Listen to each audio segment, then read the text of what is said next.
What up, everybody? I'm your host, RJ Money, and this is your other host right here, Chief ZA. Yo, what What's up, up? Chief? What's up? What's up, Chad? What's up, twin? How you been? We How be was your good here. Friday? We here, bro. So this is the best Friday y'all could have, yo. We're the twin right Oh here. yeah. So today's gonna be a little bit different, right? Chief has some interesting topics that he ain't tell me about, and he want to discuss them. So, what is those topics you want to talk to for episode 5 of the Big Back Twin podcast? Oh, episode 5 already. Already 5 Big five, episodes big in, boy. five. Yep. That's crazy. Damn, I feel like we're moving through these episodes, Chad. I What's know. up with all these episodes being good, juicy? We might Uh, drop some secrets and some little surprises in these upcoming days. That's not Wednesdays or Fridays. uh. So, So getting down to business, right? uh-huh. How big are you into YouTube drama or YouTube celebrities or and like that genre? How big are you into that stuff, or how big do you get into it? The drama's not that like the last things I heard was the AMP because I used to watch AMP a lot, and then the other thing Hmm. I like the Kai with the I was actually seeing he's live right now about the new streamer university, and then like with the fandom issue also as well. And then a lot of the like the Marvel rivals had like Necros having an issue that he started the support strike that happened in Marvel Rivals because he thinks supports are not that hard to play as or whatever. So I saw that stuff, and then the Pokimane like issues with Oh, her see, and I don't another, know. See, yeah. that's a new one to me because I haven't gotten into the whole But Pokemon I haven't followed it one. deeply. I don't follow deeply with the drama. I think But sometimes it's I just a got a little few. ridiculous. I got a few things to talk about. Okay, This okay. is the list. I don't know if you know about the YouTuber Austin McBroom or whatever that family channel is. Mm-mm. The guy that tried to do the whole YouTube boxing and all that stuff. And he I heard scammed of the the YouTube venue. boxing. He scammed the YouTubers and all that stuff. Uh-huh. So, anyways, him and his wife or ex-wife or whatever you want to call them broke up. And Okay. apparently she's coming out. There's tweets going back and forth between them two. Uh, she's letting out juicy stuff about him, exposing him, and he's clapping back at her, saying stuff that is not true. You know, the usual that he'll defend himself, that he's not a scammer. Mind Right, you, right, that's what right. he's really big known for because he wanted to make the whole YouTube boxing thing blow up and make it big and all that stuff. And it So, didn't work out for him because apparently one nobody showed to his venue when he had the first major boxing thing, or I think the second one.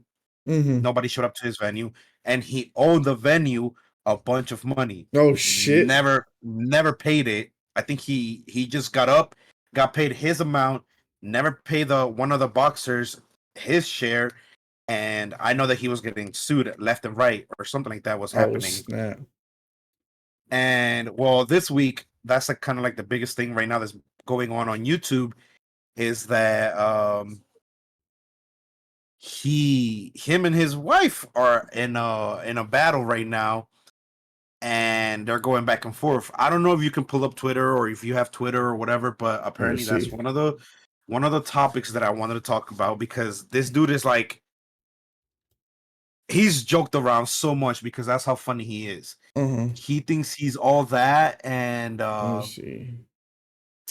I don't. I forget what his wife said. What his wife ex wife said I don't have that. about him. What's But the let me YouTuber see, name? Austin McBroom or something like that. Austin McBroom. Oh, I see it. It's actually like the third one. All right, so I'm gonna switch the Yeah. camera for the whole stream, but this dude just came up. I seen his kids with the like some of the shit he did. The McBroom brothers. Uh-oh. So my last tweet was years ago. Anyways, go follow me on Twitch going live next week. 554 followers. I got mine. Ace VIP pass. Destiny. Thank you, Destiny.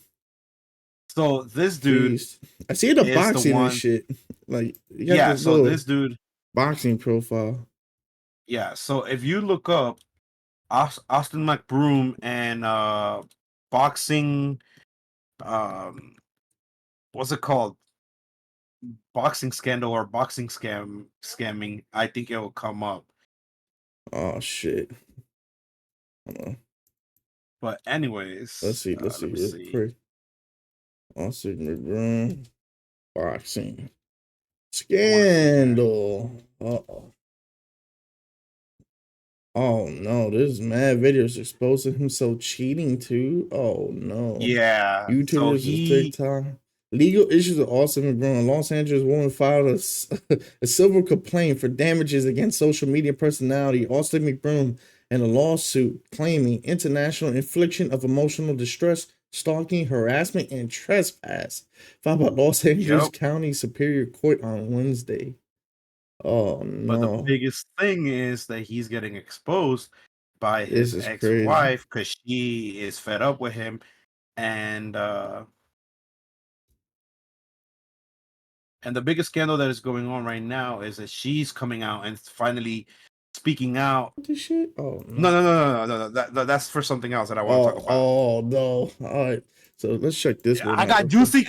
I got juicy celebrity Oh content no. today. Okay. Should do this. So let's see what's going on Yeah, here, chat. He is responding chat. I to got you juicy Austin. content As we Oh today. talked no. about, Catherine announced on Mother's Day that she was releasing a book about her life, and the first 3 Oh yeah, chapters she were released a leaked book on top of online, where that, it seemed she talking confirmed Oh Austin about no. McBroom the cheated on YouTube her and was channel, talking talking about about how he was as everything. a partner. Austin then got Oh online to no. respond to Catherine, and he was calling her out. He was saying that, yeah, he did cheat, but she knew about the cheating, and She then he knew. proceeded to talk about her potentially being a danger to their children. It's I ain't gonna lie, bro. And it's funny, I had this conversation at work with somebody. I was like, it's weird to me that like a lot of these like celebrities when they get big and whatnot, and these guys will cheat on the woman, and a lot of the times they're fine with it, like the woman, because you know they're getting a lot of money staying with this guy and shit.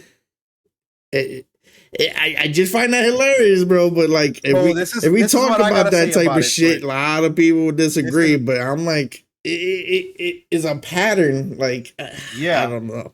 Like, I forgot who it was. That one football player that knocked out his girl in the fucking elevator, and he knocked her out. And then it was a while back, like 2018 or some shit. He knocked out his shorty in the Antonio Brown. elevator. And then no, not OJ. No, it was a football player. He knocked out. He was like a receiver or Yeah, some Antonio shit. Brown. Yeah, Antonio Was it Brown. Antonio Brown? No, it wasn't Antonio. It was another dude. The dude knocked out his. Was it Antonio Brown? In 2018 and 2019, he was blowing up for throwing mattresses outside of his hotel No, it rooms, wasn't that one. hitting his wife multiple times, or It, putting his it, hands it was a one on time her. thing. The guy did it, and he hit her in the elevator, and then she's like knocked The out, only and one then I could she think takes about him. the She takes her like gently out the elevator, and I think she swung first or some shit. But then he just like full blown swing knocked her out. He takes her out the elevator at that point, right? And then afterwards, like you see in the interview, we love each other, we make mistakes or whatever. And a lot of YouTube comment feeds are like, bro, this shit is just mad funny because she wasn't like if he wasn't rich, she probably would have left him, but he got money. So it's like she just took that punch and just stayed because of the money. I was just like, if it's that bad as like people think it is, like, but she's just staying because the money is like, it's there and guaranteed. It's like, there's other like incidents like that Are you talking where about Ray Rice? was it Ray Rice? I think it was Ray Rice in the elevator, right? There's a video of like her getting knocked out Yes, in the elevator. Then it's Ray Rice. and he's pulling her out. It looks like. Yeah, that's what I'm saying. I think it was Ray Rice. But yeah, and then after that, she was like all over TV, just like, oh, it's okay, it happens. Like we had an argument. It was a one-time thing. I love him. And I forgive him while he's paying for and I'm trying to become a lawyer, and he pays for my school to become a lawyer. I was just like, oh, so it's because of money. I was like, say less. You could have just said that, shorty.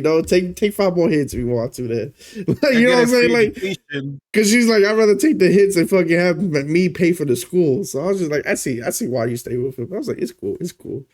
But I find that little Yeah. trend kind of funny with these Well, situations like that. apparently, before you play the video, Apparently, what Uh-huh. I looked into the video and what I could get, she came out with a book about her kind of like life, but also her YouTube life of with Austin McBroom, or like their channel.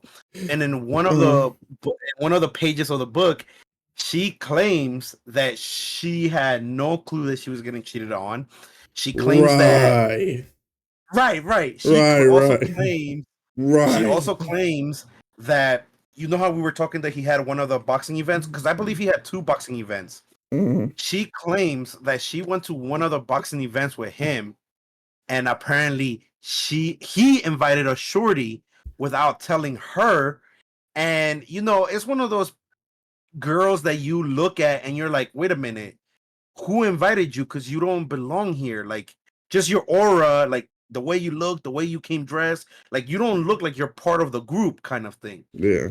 So that's what she's claiming, that she looked at this girl kind of funny. She was questioning it, this, that, and the third. And I guess they got into an argument at the boxing event, Right. and she went back to the hotel room, or something happened.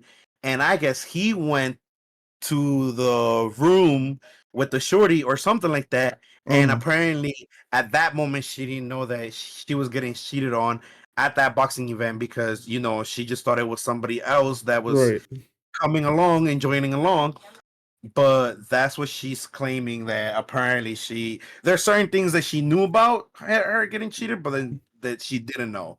She's playing both, like the victim card and not the victim Yeah, I was card. just like, it sounds sketchy. But let's continue watching it. I want to hear this because I had no clue about this shit. I don't even know Yeah. who this The is. whole situation, and Catherine is responding, and we're going to get into everything that she has had to It say. looks like the one So I if saw in you've the been picture. She following looked this bad. whole Catherine and Austin situation, you already know that Catherine opens up about some seriously emotional stuff, feeling like their marriage was a business, feeling unwanted, and realizing after the fact that Austin had cheated. Then I just say most of these women that's what these famous dudes stay because of the money. And then she said the word business. Like if Exactly. she said they stay because of the business, and No. this is Mind you, twin. She's saying that, right? yeah. Where she felt like it was a business. But guess how many kids they have together? Yeah, 3. I saw 3. Yeah, I think 3 or 4 they Yeah. have together. So at that point, if you thought it was business and you didn't want to be with him back and forth, and you were like confused or didn't know what was going on, yeah, you decided to have 2 more other kids with him. Right. But then this is what gets me funny about this whole situation, right? Like, and it's fine to me. Like, if you make a marriage based on a business decision type shit, shout out to her because she made it transparent. But there's so many other women in those scenarios, right? That, like I said, like the one with Ray Rice knocks out his wife, whatever, says, "Oh, Exactly. I'm with him because of love," but then you say that you're going to college and to school and you make it, a living off of that. And then it's like, it's most likely they're going to divorce after that whole shebang. That's why I'm just like, just say the truth, shorty. You know what I'm saying? Like, just say that you're with him because he got bread and, Yeah, he exactly. pays the bills. And then, like, say, like, but I don't want to be with him long term type shit, baby. Or I don't, if he doesn't change, he would switch. But it's like, a lot of them will lie about that shit. And if you say that shit, as a YouTube content creator, Twitch content creator, whatever, it's like a bad Exactly. light for you to be like, oh, this woman's strong. I'm like, getting her ass beat is her being strong. Like, you know what I'm saying? But then when she leaves too, they would say she's strong for leaving. Which one is it? Is it strong to get your ass beat and taking it, or strong for leaving? You know, like pick one. I don't care which one you want to say is strong, but it's. And then the other thing that I don't like that a lot of people, and this might be controversial, chat, I'm just letting y'all know, I don't agree with this. I'm just letting you know. Mm-hmm. The controversial thing that I'm going to say is that a lot of people say, oh, it's hard for a woman to just get up and leave because either they're attached to that person or they're too deep in love, blah, blah, blah. They don't have the strength to get out. But yeah, you have the strength to blow it up on social media, to make a book afterwards. You get out. Make You money off have of the it. exactly, like you have the strength to do all of this. But while shit was going down behind closed doors, You were like crying to everybody else, your friends. Your friends are telling you, no, leave this man because he's not worth it. He's not, for you anymore. He touches you. He puts your hands on you. But yeah, you turn around and continue to make content or continue to make whatever it is with him and be like, we love each other. We're happy. No, you No, don't making money off the and situation. then the other That's the thing that gets truth. me more, yeah. And then the other thing that gets me pissed off is you went to your friends, you went to your mother, right? But yeah, you're so hypocritical to turn around, make a video with that boyfriend that you have or that man that you love and say, oh, my family tells me this, my friends tell me this, but they don't know how deep in love we are, or they don't know that I love him. I think we got the general message. Yeah, the problem I have with that, and I think I told you before, and like with some of the scenarios, but I had 2 ex fiancés before in the past and whatever, and like both of the problems I had too was with the family. Now I didn't beat my woman or anything like these guys or whatever. I'm not saying those situations. But the similarity part, you're not OJ. but yeah, right, no, Chris Benoit, like, but. Or Ray Rice. Right. But the problem is we had problems in our relationship because of the families of those girls I was with, and they will put their 2 cents and act like they know the whole situation. And this is one thing I gotta say with those situations, bro. These fucking parents and in-laws needs to shut the fuck up, right? You wasn't there in the beginning where everything started, and you don't know how things started, and you don't know how things are going in the middle or things are going in the end. But I swear to God, best friends, parents, all that shit want to put their 2 cents, but they use bias.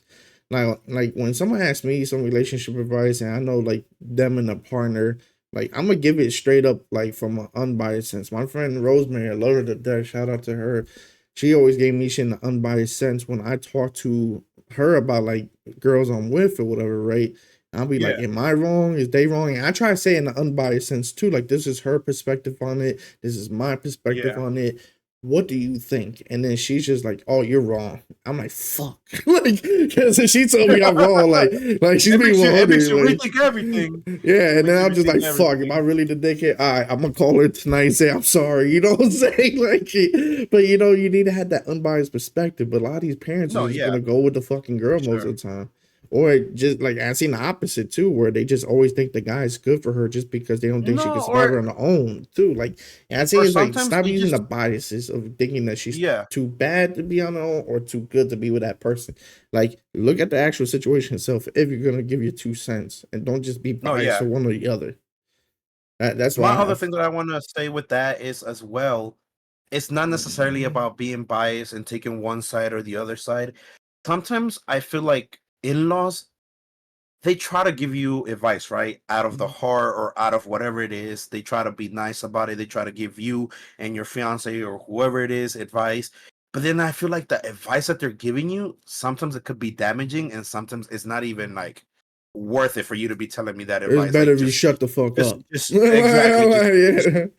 Stay quiet. Don't say anything.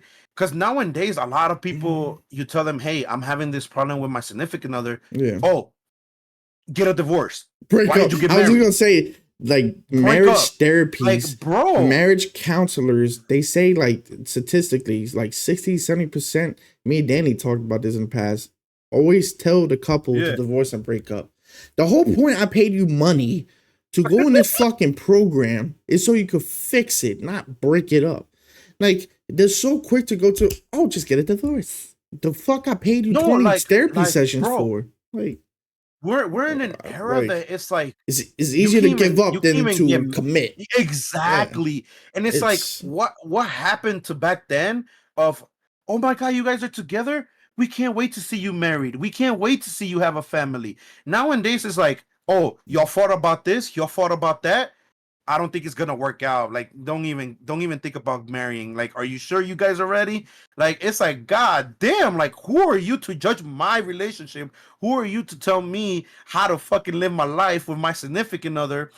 And like you said, some people, some therapists, we go and I'm paying you out of my pocket. And it's like the first thing you tell me, oh, it's not working out. Did you guys try this? Did you guys try this? And if you guys try that, then I don't know if it is gonna work out for you.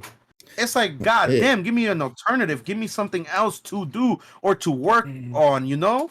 What would And crack me up yeah, is that shit. Like they tell you, like, oh, you know, have you been communicating with each other? Nah, bitch. I was just like with torches and writing cave paintings and saying ooga booga and fucking just staring into her eyes, wondering what the hell she's thinking. Yes, I communicated with her. Like, you know what I'm saying? Like it's the stupidest shit sometimes. And then it always resolves to, oh, maybe you should divorce or break up.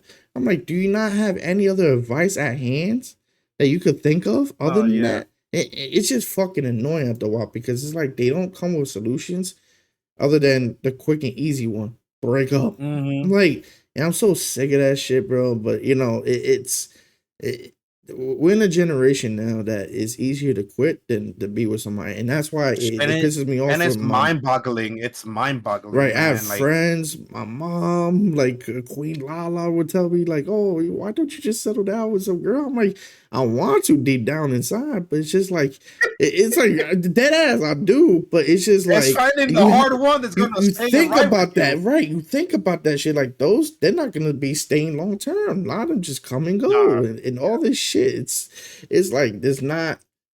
The generation doesn't teach how to be with somebody. It tells you how to quit on somebody a lot. That's my problem. Because what you say in the marriage vows, to thick or thin, but if they forget, you have to be with them to thin. And that's what this generation doesn't understand. But let's continue the video, see what the fuck is going on here, bro. Because I'm just like, this one part alone can get us on a tangent. You know, like fuck, bro. She also cheated and was doing spiritual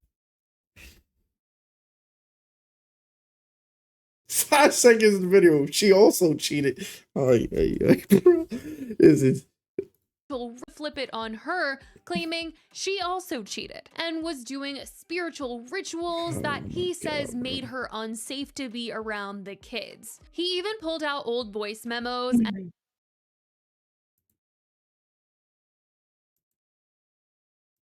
You're just smiling while you see my dead serious face. Like, really? No, it's the crazy shit that these streamers, these YouTubers, these celebrities be doing to each other. It's just mind blown. Like, bro, these are big people with big numbers, with big fucking like followers and shit. Like, you know what I mean? And it's like, what the fuck are y'all doing, ruining your reputation? DJ said it too. He said, if my girl was practicing witchcraft, I'll be like that too, bro. Like, come on, bro. God. And clips of Catherine at one point when he's talking about their breakup and how he wanted to post a video onto their YouTube channel explaining what happened. And in that video, it seemed that he admitted to cheating. So he played a voice recording of her telling him that it's not a good idea to post this video because he will get backlash. And his whole thing about sharing this voice recording of Catherine was to be like, why did she not want me to get backlash back then? But now she's okay with it because she's monetizing from Lala, I think I think she is. I really didn't look into it that much, but I think she might be engaged with another person. Oh, you should. Oh my god, bro. And apparently he's getting involved in the whole situation. Wait, what do you mean get involved? As in he's helping it? No, like he's taking her side and basically saying like this man is manipulative, this man is crazy. Oh my god, get out of here, bro. Like, you don't even know what the fuck is going on. I hate that shit, bro. And you know what's funny? And this is going to guys, right? Yeah, yo, to my men out there, you fucking disappoint me. Like, hey DJ, get home safe, brother. Yeah, for real, be safe. But what pisses me off a lot of these men, right, is they would go out with this girl, right? And when they go out with the girl, the girl tells her side of the story, and these dudes completely believe it. Bro, imagine every ex-girlfriend you had that was crazy, stupid, whatever. Imagine their guy just believing them off the rip, right? And not hearing your side of the story. You know how stupid you would look at that person? Now, put yourself in that same position, bro, where you're that guy. I hate that shit, bro. Now, when I bring up with a girl or whatever, right? Or I mean, I get with a girl, and then she tells me horror stories about her ex. And you know, there's a pattern when every ex is bad, bro. When every ex is bad, You know okay, maybe it's not them, it's you. It's you. Right, Like you're telling me 20 boyfriends sit are all down. bad. Either you're bad at picking or you're not telling the truth. Either way, you look bad. Like, Not only that, you're like, let's sit down and let's have a therapy section so we right, can get to the bottom of this. right. Like, bro, like, let's continue this shit. That's always pissing me No, go off. ahead, continue. It caused me to make bad decisions. I admit, I've failed as a husband. She didn't want me to post it. So as you heard what she said that if I was gonna release this video, I would get a lot of backlash, as if she cared about me getting backlash. What is happening now? And now Catherine is responding. She's responding to all that Austin had to say and all the That's questions why I that don't people have want for to listen her. to this She shit, bro. posted a This shit's so Snapchat dramatic. response, and right off the bat, someone asked her, "What do you Jesus think Christ. about Austin's reaction to your book?" And she claims that she wasn't surprised by it. To be honest, I was And motherfuckers made a book. Jesus Christ. expecting it. Yeah. I've been expecting that kind of reaction for many years, which is why it took me so long to put this out. I think that I was preparing myself and gaining strength to tell my story and to share it with you guys. And I hope that you guys also get to share your stories, because My guy, a bunch of bullshit, a bunch of masa, a bunch of nothing, a bunch of fucking fucker, a bunch of fuck around and find out type She shit. dated bro. Michael B. Jordan. This is shit I'm talking about too. Like, if I was a guy and I find out that when you broke up with your husband, right? No, dead ass, bro. If I find out you broke up with your husband and the way you did it was you made a book about how your relationship failed, why the fuck would I ever think about dating you? Like, it's like if we broke up and we can't be two adults about it, it becomes a fucking book. Like, Well, look, necessarily in the book, she touched about her marriage. The whole book is not about how their marriage failed. It's mostly about how Austin was a fake YouTuber and how everything that he did on his YouTube videos was like, it wasn't basically real, that it was all acting, that it was all for content, that he was never real about his family. but Basically, if I make a book about myself, for example, right? In that book, the last thing I'm gonna talk about in my book is fucking every person I've been in a relationship, even the long-term ones, right? It's gonna be about me. I'm gonna say I had I'm gonna generalize relationships I have, but I'm not gonna put fucking names because I don't want to give them clout, I don't want to give them importance, and I don't want to make it seem like I'm putting them on a light. Cause it's just like I'm broke up with them for a reason. So I said like I had previous relationships at this time period, and people want to connect the dots. That's fine, but that I but was you gotta with this think person. about it this way. But she's probably saying his name, also calling him a fake YouTuber. But that's what I'm saying. It's a clout thing, not because this is generally part of your life thing. You know what I'm saying? Like if I was with somebody, I broke up with them. I was like during this time I was with a partner that did this and this and this and that. And then if they know and connected the dots, that's one thing. But if you just generally putting that person's name out, it's like you're trying to slander the name and get clout off of it. I'm just like, no, yeah, and I completely understand with you because, like you said, leave the name out or use a redacted name or use like something else or give him a nickname and let people connect the dots. But at this point, you left the man, you wrote a book, and now you're trying to blow it up, and now you're getting fame and backlash and whatever's coming with it. But at the end of the day, it's being spoken about that you wrote a book.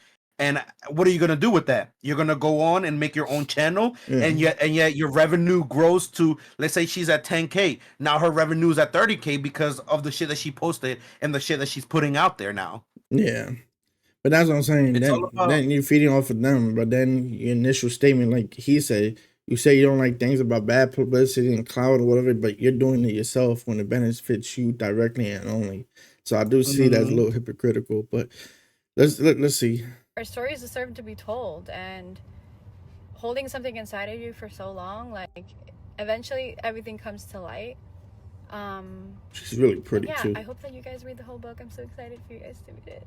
Someone I'ma just later tell you right brought now, up the you think video she's pretty, Austin but had she got made her and whole was going to fucking body put out redone, I on think. their channel, talking about the Wow. breakup, and asked Catherine, if you were going to share things about your marriage, why not let Austin post the video he wanted to post over a year ago? Damn. To which she talks about how she didn't know he Damn. recorded her reaction to watching that video, but she says the reason why she told him not to post it was because she felt like he wasn't being sincere in that video, and that's why she didn't want him to post it, because she felt like he genuinely would It's get a because lot it of made you backlash. look Okay, bad. so last question. Okay, so a year and a half ago to 2 years ago, this was around the time that we were separating and planning, like, you know, the next journey of our lives, you know, separating and making these really big decisions and this really big move.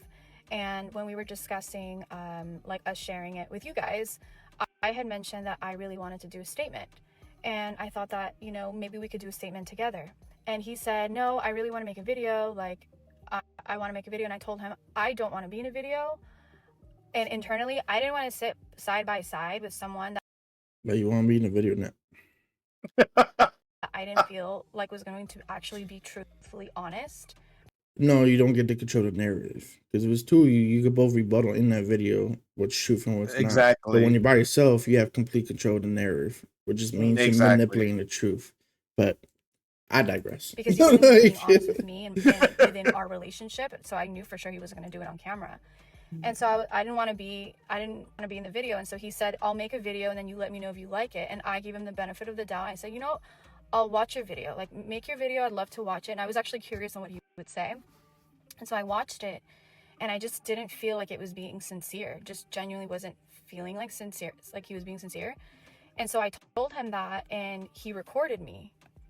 I didn't know he recorded me. And now in hindsight, when I look back, it's all making sense. It's almost like a tactic, you know, like calculated. Like, he knew the video wasn't going to ever be posted and he kept it in his phone, like, for like a rainy day. And it wasn't calculated. And this is why I don't believe a lot of bullshits with people with relationships. It wasn't calculated that you told her not to post a video. And then for you to post this video now, talking about it was a bad idea to post that video because it might have made you look bad. Like, I feel like this right here is calculated. But you know what? If I say that, bro, I'm a bad guy. You know, Listen, like, there's always gonna be a because I call out bullshit. I'm a stories- bad guy for calling bullshit. But no, yeah. no, I know, but like at the end of the day, we as spectators and the third person view, we're never gonna know the full story. Cause she's saying shit right now, but he is saying shit on his end as well. He's saying his story of how shit went down. Apparently, the other thing that's blowing up is that she's saying like little stories here and there on social media and stuff like that. But apparently he's starting to become unhinged and it's just blowing shit up. Or like I guess he's just getting mad at the whole situation. And I get it. You're trying to defend your name, you're trying to defend who you are, your image. But let me put it this way: when everybody knows who the fucking dude is, I mean, I know you don't know who he is because you weren't Well, a lot never, of people, yeah. watching his channel or, but trust me, he has 18 point something million. I saw his subscribers. followers. He has a lot. So he has a lot. So His I name get is it that known. you're trying, that you're trying to not ruin your image and ruin your name. But let's be honest. At the end of the day, you've already done fucked up shit like scamming the whole boxing industry, Yeah. scamming a venue. You're a dirty person yourself. Like you got We shit. know on he's your childhood. dirty, but the only thing I'm just like, it's like, don't act like Shorty. You married a dirty person. So what does that say about your character? Exactly. You know what I'm saying? Exactly. It'd be a difference if you married somebody that was good and you dated a dirty person and you broke up with that dirty. No, you had 3 kids with this dude knowing that shit. That means it didn't bother you because you got a paycheck with him. And I feel like for certain content that he made and she was part of it, yeah, you had to know the script. You had to know what the fuck was gonna happen that day. Yeah, you can get up and be like, oh yeah, we're gonna record today and just fuck around and just do whatever we're gonna do and record it and post it on YouTube. But you're living with the man that you are calling dirty, that you're calling a cheater, that you're calling a scammer, that you're calling all of this crazy shit, right? You're living with that man. You're part of the situation as well. It doesn't exclude you now that you're not with him, now that you're telling your story. It doesn't exclude you. Because at the end of the day, you, just as he was scamming people, you were doing it as well, because you would post shit on your social media. You would post shit, be like, hey, go fucking hit this link and sell out our venues, sell out our shirts, sell out our merch. Like, you were doing it as well. Like, you're dirty as well. You got dirty laundry just like him. You're not a saint, you're not an angel. You got shit too that needs to be posted out there as well. And that's what I'm saying. Like, my problem is, and Lala's hitting right here. He said he got a lot of hate because honestly, the only reason why is probably because he's a man who cheated, and they will ignore whenever she does or did because of it. And this reminds me of another situation with the whole Will Smith and Jada Pinkett Smith thing, right? When Will Smith found out that Jada cheated, whatever, they're like, oh, but they were swingers back then in the 90s, late 90s, early 2000s. I'm like, there's a difference on swingers, which mean they agreed upon, and then now they're at a point that they're not, and she cheated. You know what I'm saying? And it's like, but nobody, like, they ignored his issues because he's a man, and that's the shit that pissed me off. Like, it's fine that if we're calling out both sides, that's completely fine. But, like, if both sides, let's just say, like, this example, both sides cheated, why are we bashing the man and not the female also? Like, have equal amount of bashing. Yeah. My thing is, you're going to say he's manipulative because he did all these things, right? But you're being manipulative because you didn't want that video to be posted out because it might have looked, made you look bad. And then when you're divorced and all this crap, now you're pushing all this stuff to bash him. But what about your image, shorty? And you saying that he was this fucking bad dude that did bad things, but you stayed with him for X amount of years, let him put 3 babies into you and did not care where that money was coming from. So if that was dirty money, you didn't have no problem with dirty money when it fetched you and your kids. But you acting like you have a moral compass. Like, come on, bro. People glorify and worship woman because it's a sense of self-love and she took discovery what she deserves better for herself. Yeah, when a man does it, he's disgusting and think nothing of his family and consequences. I wouldn't say it goes to that much extreme with the men. The only thing I say is it's not the part that the men just get bashed, it's the men don't get the sympathy as well. That's my problem. Exactly. It's just bashing, and it's like we're gonna no judge sympathy you. Part. That's the part. That, like, for example, a woman breaks up with an abusive man per se, right? And there's statistics behind this, right? And women get sympathy from the majority of people, right? A man could literally get away from it. This is real statistics. People could look up. A man breaks up with an abusive woman and they get looked at in a funny light. Like, they get looked at like how you get abused by a woman. Like, oh, he's a joke. He's a punk. He's a pussy. He's a pushover. He ain't a man. The same situations, but reversed with the gender. And one is just kind of like pushed aside, like, oh, you're just less of a man than the average man. You ain't shit. How you get abused by a woman, but when it's the woman get abused, it's a problem. And if we want to be an equal society, we have to treat things equally, right? With situations. Now, I do think there's a point of agreement. Like, a man could always overpower a woman most of the time because physically a man's just stronger. But the emotional abuse side, right? Men, statistically, and this is where women have their superpower. Women can handle their emotions better than men.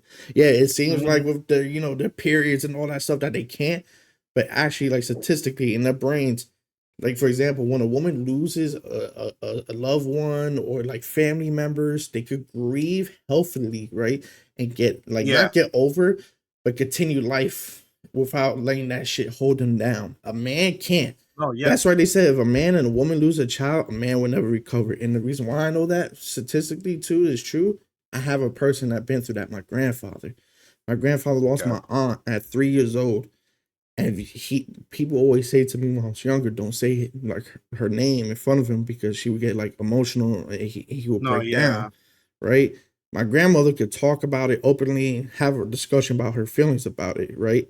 And just be like, she's in a better place. We, not that we forgot her, but we move on and stay strong, because that's what, she would want probably one day when she got older. People move on and not miss her, to point that you ruined your life. He can't do that, right? So you see with a lot of men, like if they lose, they said a man can't lose the child, but a woman can, and actually grieve healthily about that, right? Welcome back, DJ. Yep. But like even divorces and stuff like that, right? Men would take years to usually recover from a divorce if it was true love, right? If they both truly love each other, right? Situation, a man would take at least a year to 3 years to recover, and a woman would take about, I think, 1 to 3 months and could recover, even though she loved him. Like she could love him completely, but she could move Yeah. on. That's why if you look at widows and then you look at what I forgot the guy version of widows. Guy version of widows take forever to remarry. And what sometimes don't at all. Woman widows can usually like move on because not because they're like skanks or nothing. I hate that shit too. Because my aunt, she had like 5 husbands. They all died. Like, so she No, moved yeah. on. You know what I'm saying? And like she knows how to move on and grieve and miss that person. She could tell you every great thing about every husband she had. It just happens. It's just the way our brains are function compared. We're rational thinkers and we don't know how to handle emotions. Women are more emotional thinkers and they don't think rationally as great as us. And that's our strengths and weaknesses compared to the other sex. No, yeah. And DJ, that's what we're saying. I mean, you're a great example as well. Like you're saying that it took you 4 years to move on, and that's what we're saying that a woman can move quicker than a man because they're just stronger They're emotional wired better wise. that way. Emotional. Yeah, exactly. They're hired way better. Could be jealous, but I'm not jealous because sometimes it's better for a man to be emotional. Sometimes it's better for a man to show that we have emotions. Because I feel like in my generation, when I was growing up with my mom, for me on my experience, it's hard for me to show emotion sometimes. For me, I don't break down, or like sometimes I would break down, but I won't. Like I would be like, all right, let me wipe my tears off because what the fuck am I doing? Let me try to move on as quickly as possible. And sometimes society makes it look bad that it's not okay for a man to cry. It's not okay for a man to let out his emotions. It's not okay for a man to feel a certain type of way because either they're the household or they're like, the tough man. They're supposed to be teaching their kids how to be tough. And I feel like that's something wrong about society. It's like we're men, but we have emotions too. Let us bring out our emotions, just like how you females can let out your emotions and be okay the next day, or be okay within a month, a year, or whatever it is. Don't hold a man back. Let him fucking shed his tears. Let him lift that weight off of his back. Just be there, support him, show him that love, just like how us men show you that love. Reciprocate that shit back to us. And it's okay if you're a man. It's okay to cry. Don't fucking feel like it makes you less of a man, or it makes you feel, a certain type of way. It's okay to cry. We're in 2025. We have different genders. We have a lot of shit going on in this world. It's okay as a man. You don't lose your balls. You don't lose your dick. It's okay to be a fucking man. All right. You can cry. Let it out if you have to let it out. See, as a man, like growing up, it's always been the thing to be tough, and you do it for the family. And I think there's a certain Yeah. point that you have to, you know what I'm saying, hold it in. Like, I think as a man, it's our obligation and responsibility. When, like, I saw my uncle-in-law, right? When his father passed away and he's with the family, everybody cried but him in the funeral, right? When my grandmother died, Yeah. everybody cried but me in the funeral. And I feel like this is unwritten code with men. Like, you have to look strong for everybody to show everything's okay, right? With a firefighter, right? They say back in the day, and the woman, like, they use this as like a male female joke, or like, how you take control of a situation of fire, you get all the women and children out the scene, and they're like, why? Because then the men can finally think straight without like with noise, whatever. That's a joke, right? No, yeah, But like exactly. in a real life like situation, not like in a joking way, right? Like No, it's exactly. meant more like for like the men will think logically, try to realize that Mhm. all these people are crying. Let me be strong for them to show them that there's hope down the line, to like we could move on and still remember this person in our heart. And then like when they're alone, they break down. Because that's what happened to Exactly. me when my grandmother died. I thought my grandfather was gonna be that strong person because he's been here for 40 plus years, whatever, because she died from cancer. That's why I Mhm. wear the fuck cancer shirts, right? Um, my grandmother died when I was like 14 years old, right? Broke my heart, one of my first biggest losses in my life, and she was the one that raised me more than my mom or dad. Because when my And I'm mom and sorry dad for went your to loss, sweetie. divorce, no, of course. Um, when they both, separated, she was the one that was raising me while they're in court and both working. So my grandmother raised me. All the soft things you see in me, that was because of her. The tough shit was actually from my mom and dad on top of that, because my mom didn't want to make me soft. So like, yeah. so you learn like stop crying, do all this stuff, right? As a man, but like I realized then that as a man, you gotta compared to a woman, right? You could cry like this generation says, but I think the old generation has a point too that we can't forget. There's a time and No, place for a exactly. man to No, cry. yeah. Like when you're Yeah. in the funeral of all those people and you see them crying, you're gonna be the strong one for them. But then when you get home with your wife, and this is where I judge a lot of women, right? When you cry in front of your wife, right? That's the one person that should not judge you for Yeah, you that should shit, be. right? Yeah, exactly. That you should And feel not use that comfortable shit against you. doing anything. Yeah. Now, if that woman uses that shit against you, and I'm gonna tell all men this, leave her, because she needs to be your rock and stone, right? Exactly. And the one thing I don't like in this generation, right? We tell men to cry, but then when we cry, we use that shit, and they use that shit against them. Against And that us. shit Yep. pisses me off. That's why me personally, I still don't cry in front of a woman, like a lot of times, right? Unless it's my mother. My mother would hear me cry and then doesn't judge me no differently, because she knows the shit I've been through. Like we've been through together, and even me with the military, she know No, what the fuck I've exactly. been through, so she knows like this is a man crying. Like, you know what I'm saying? She's not gonna No, say, "Oh, you're not yeah. a man no more," type shit, like a lot of women do in their relationships. But that's just my little 2 No, cents on it. and like Lala said, I'm glad that you're liking this conversation, and I'm glad that we're having this conversation, because I feel like this is not there's not a lot of light into the men mental health, like we talk about women, we talk about kids, we talk about younger generation getting bullied in school. What about men? What about them and their emotions and their mental health? Like, let's give the men just the same equal love and same equal Lighting, what would you call it, twin? Like lighting, lighting, there you yeah, go. Like lighting, like you said, there's a right place to cry or to do whatever it is that you got to be, and then there's a right place to, like, you can't cry, you can't let it out because you got to be the strong person, or you got to be that one person that you got to hold it down for right now. But like you said, when you're with your wife or whoever it is that that they're not gonna judge you, by all means, do it, let it out. It's something that we need to shed more light into more, facts, for sure. facts. Let's get back to the video now. Let's see No, what yeah, goes go on ahead, go here. ahead. Day or something. Maybe he thought eventually maybe I'd like speak up and like share my story.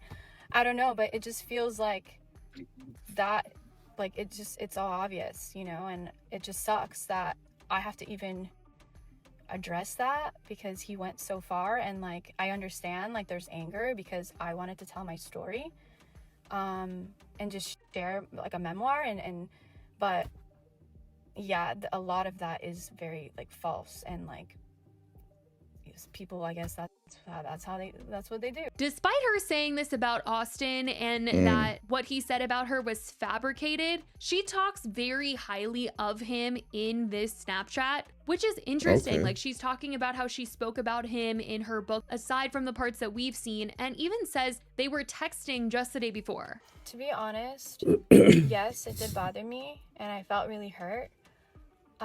Because a lot of the things he said were completely fabricated, but however, I love how she doesn't say love lies, she him, says fabricated. and even in the book, like I wrote so many beautiful things, and you guys will see. And I also did this dedication to him that I call him my greatest teacher, which I do truly still believe that. I actually told him that today in a text when we were texting earlier. But yeah, I just want people to love both of us. I just want to tell my story. Like, That's I the just thing wanna that's funny free to me, myself man. From, the last 6-7 years of my life and things that I haven't shared, and I'm Shit just like this excited is for funny this to new part of me. my life. And yeah, I hope that like he gets all the love, and I care about him truly, and I like, but at the end of the day, it's like those things were fabricated, and it does still hurt. So yeah. Someone It's later like, I don't get Shorty, bro. It's like, oh, it's fabricated, But he's a great I don't guy. either. But he's a bitch. That's what I But was he's about a to say. man. It's just like, what message are you trying to convey? And then it's like is he you're a bad talking, guy, like you good said guy, earlier. or is he just human? You know, it's like, Well, like you said earlier, oh, he's God, talking. She talks shit about him in the book, and then she says, "Oh, but then down the line in the book, I paid an homage for him for being a great teacher." So why the fuck? And then in your video, in that little video, she says, "This is why I keep walking in the path of forgiveness." Why the fuck are we but that's making still a video of text y'all though. going back and forth? And Because it's y'all going like, back and forth. like, shorty, what's the message you trying to say, bro? Like, I don't get the message. That's what I'm understanding. Is he a dickhead? Is he a great guy that made mistakes? Or is he Look, just a even great Lala guy? agrees with I don't it. know. Like, her message is very unclear. It's like, Even Lala agrees with it. Lala's saying, "How can After- you say that you forgive him, and yeah, you want to bash his image?" so bad. It's like, bro, like, Not trying to be rude, but genuinely asking if you knew he was doing things, why stay? Why Mm-hmm. there's people out there with a fucking brain. Thank you. Thank you. Like, fuck, bro. It's like, that's the shit that bothers me. If this person is this piece of shit of a human being, right? Mhm. Per se, right? We didn't say to the extent of how bad she thinks it is, but like, why stay? Like, why? Why? I swear to God, it's because I love him. Listen, it's not. swear I to don't think God, it's bro. gonna be. She might use that for a little bit, but I feel like the reason why she stayed and she felt trapped and she couldn't leave. The biggest reason why is gonna be her kids. That she didn't want But to. I She think didn't that's want to ruin the I feel like household. that's a valid excuse. But like, if he was like this even before the kids, which I feel like she's gonna say, then you shouldn't definitely use that. That's 100% a cop out. No, I wouldn't say that's a cop out, DJ, because I wouldn't either. statistically, right, a family household that have both parents, even if they're having a hard time, is still healthier for the kids than without. For the kid, yep. Right. So I understand if she says that as the reason, I believe it. But if her tensions don't show that, then that's a cop out, right? A cope out, right? Let's just say she says that, but really it's because the amount of money he's making. That's a whole different story. But she generally did it for the kids. I mean, you could tell. Oh, not what I'm referring. But yeah, no. I just hope it's not for that Oh reason. no, yeah. Her still saying she loved him and shit. I can see it as a cop out move because at the end of the day, it's like real, you can only love a views. person so much until you realize, okay, this person is bad for me and it's a bad for my kids. When the fuck am I gonna get out? When the fuck am I gonna want something better? You know what I mean? So I get where you're coming with that statement of yeah. If she says it's love, yeah, it's a fucking cop out because at the end of the day, it's like you can only take so much as a person too. Because DJ said the love part. Yeah. I believe that one. And then Queen Lala was like, let's be real here. Stay for the views and the family channel thing, which I think that's going to be the real reason. Yeah, because I heard he was really bad with the kids and the videos of him being verbally abusive. See, and that's another gray area, right? I hate when people use verbally abusive. I feel like people use that shit way too loosely. Like, I see times where men are tough for the kids because the woman's not tough. So you have to have the equal balance of that, nurturing and then toughness. And a lot of times when the men are tough, and like I said, Lala, I'm not sure like if you're right or wrong with this, but I'm just saying generally, just in general. Well, let me touch on that. There's men. She's not wrong because I've watched the videos that she's referring to, and like you said, there is supposed to be a balance of where the dad is supposed to be a little tough. You show discipline. You show like you don't take shit from your kid. Yeah, that's you're the one that's gonna correct them. But the thing is, with him, he was cursing at them. He was saying certain things to them. He was treating them a certain way right in front of her. Meanwhile, she's letting it happen and looking at the camera, looking at him like, oh, really seriously. And then there's certain videos that she recorded and she let out because this is not the first time that they've come out with a video saying that they're arguing against each other. But the simple fact that this one blew up is because she wrote a book. She finally spoke about it. That's why this one is blowing up right now, vice versa of the ones in the previous of where they made videos of we broke up, we're no longer together, we got a divorce, just better for us and the kids. So my question would be, is this because of the fact that did they use him being a bad, like verbally abused parent for views? Because I have a feeling too, this is something Well, that they both see. there was videos that she did record on her phone privately, Okay, like you know okay, that she was trying to hide it and like not make it seem that it was for YouTube videos. okay. But then yet again, why is this on social media and not like in a courtroom instead? You know what I'm saying? Like, And that's what I'm saying. It's just a that's publicity not, stunt. It's that's just not like, and then you say, oh, he's a great teacher, but then you say he's verbally abusive to his kids. And this is what I'm going to. Like, if you make things social media, there's a fine line of doing it because you care and then for a publicity stunt. But let's just continue this because now I'm just like, Why not leave in the moment? She says there will be more in her book, but her short answer to this question was just that she was pregnant with 2 children, which I'm taking as we had kids together, so that's why I stayed. She later goes on to address the part in Austin's response where he says that she told him she was the We called it. reincarnated Virgin Mary, which she said she didn't say. No, I never said that. But I will say that everyone who knows me in my life, like everyone who knows me personally, So knows she's how crazy. deeply connected I am to Mother Mary. I even have twin.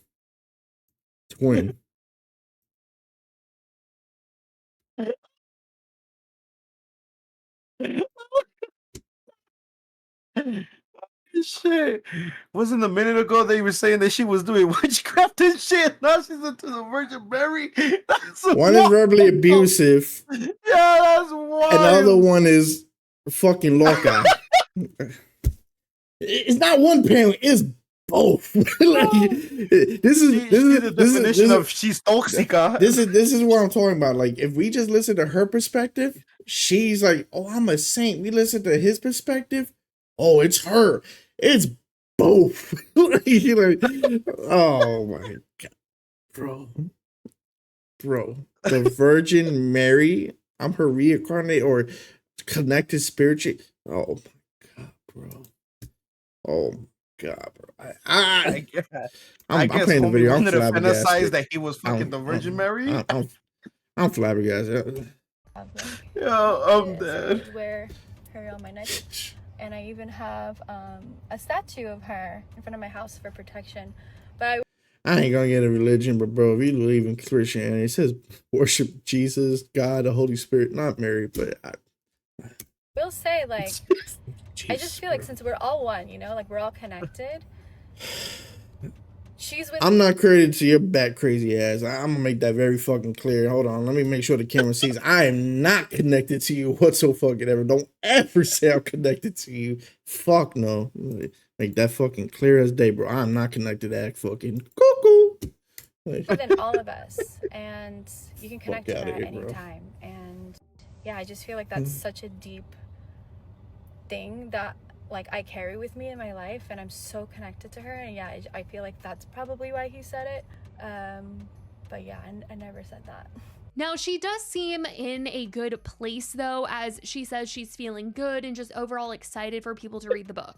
I am honestly. I said she looks so pretty. I was thinking in my head she might be crazy, like, and this is so proving good. my point. I wish I said that in the beginning of the video. Like, I just had a lot on my mind, and there's a lot of. Because now if I say like, oh, she's pretty, she gotta be crazy. Now people's like, oh, you're just saying that because you just saw the video, right? But like in my head, dead ass, I was looking at her. She's like, she's a 9, 10. Oh, she gotta be like 15 in the crazy chart. I wish I said it before the video, bro. I just like, I'm gonna say it, and if I'm wrong, people gonna be like, "Oh, look at you," blah blah blah blah. But I'm like, I was still 99% certain, but I just like, let me give it the benefit of doubt. I was right, bro. I was right. This is the moment my twin knew he fucked up. I knew I was right, bro. But it's like, you know what? I said, let me get the benefit of the doubt, and bro, I should just went with gut instinct. I'm gonna tell you right now, chat. If your gut says a feeling, 99% of the time is right. But like, we always choose to ignore it and then like go with these other things. Because this is literally back to our science, like our animal instincts, right? Our instincts know a lot, but we choose to like change a lot of what we think of the instinct in our head. But that first initial thought, that first initial feeling is usually correct. It's when we add different layers to it, it's when it's usually wrong. But yeah, you know, things going on in my life just generally, But today I just felt so good, so strong, and so just grounded within, centered within myself. And I'm so excited for this new journey that I'm on. I'm going to be doing some really, really fun things this coming week. You guys will see. And then Now, Catherine Mind isn't you, the look, only one to now come she's forward and speak now she's out, riding because the in train book of chapters becoming an that were entertainer leaked, we could herself. see that Catherine accused Austin of Crazy. having invited a girl to their charity basketball event at the Staples Center. Austin denied this, but Catherine wrote about seeing a girl there that looked out of place. Look at her eyes. She looks like she's like deeply into him too. Like in that moment, bro. The way she was just And looking at people him. were obviously going back and watching the video, trying to find who this chick might be. And they tried to say that it was Oh yeah, this this is blonde the one that girl I was telling right you about. here. Oh, And no. after a lot of digging on TikTok, people felt like this could have been Monica Bush, who was someone that went on TikTok back in 2021 and posted videos saying that she hooked up with Austin McBroom when he was still married, and she was calling him out for cheating and basically says how she got in contact with him. But she's now made a video to talk about how this isn't her. This picture that everybody thinks is a girl that Austin invited isn't even a girl that Austin invited. That girl came with somebody else. But she wanted to clear up this whole thing. First, my heart goes out to Catherine. I can imagine what it must be to go through something like this Wait, publicly. how you gonna make a and to do it TikTok over video again, saying that writing you a book, hooked up with him when he now through comments, I'm cheated, sure she and deserves then you want to nothing say but it's not healing you? and peace from this entire I don't even want to watch the rest of this, bro. This is a bunch of this, and I'm telling you right now, Chief. This is why I don't get into these YouTube drama shit. Is Oh, because see, this it's is my just soap opera. I'm sorry, Chad. This is my soap opera. it's This is the shit that I watch she on final. YouTube. Like, I Yeah, think, facts. But it's just like, bro, I see it's your soap opera, but it's just like I hate getting into this shit because it's just a bunch of baloney from both sides, bro. You know what I'm saying? it It's is. a bunch It of is, bro. bullshit, bro. Oh, God, bro. And then this is not even the only family that's blowing up on YouTube right now. Well, not blowing up because I mean it's blowing up to a certain crowd. And DJ, that's But makeup, by this the is way. not this is not the only family or family oriented channel on YouTube that's blowing up right now. There's another one called CJ So Cool. I don't know if you ever heard of him I or heard. whatever. But he's blowing up because apparently him and his ex-wife as well got a divorce or something like that. She moved on and has her own like place or whatever. And apparently, I don't know who started the beef or what, but she made a diss track on him. He just recently dropped a diss track on her, and apparently the lifestyle that she's living, and she took her kids apparently because they had kids together. She took her kids, and then apparently he's fighting for custody of the kids or something like that. Like he's trying to go to court so he can have the kids living with him because apparently she thought that once she got the divorce or she broke up that she was going to get some chunk of money from CJ So Cool or whatever his name is, and she got nothing. She's living at an apartment or some type of house that it's not even like enough for the kids, and the kids are like apparently not living bad, but they're like not wealthy like how they would be if it was with their dad, you know what I mean? So Shit. that's another couple that is blowing up right now on YouTube that got a lot of shit going on. Let's continue with this. By the way, that's heavily makeup. She got surgery done to her nose, bro. I'm just like, you see her from the previous videos to now. Now I see what you said. Like Lala said, she looks completely different. Like, bro, it's like you say you're not into this like fake life, fake shit, and all this crap, but then, shorty, your whole body's fake.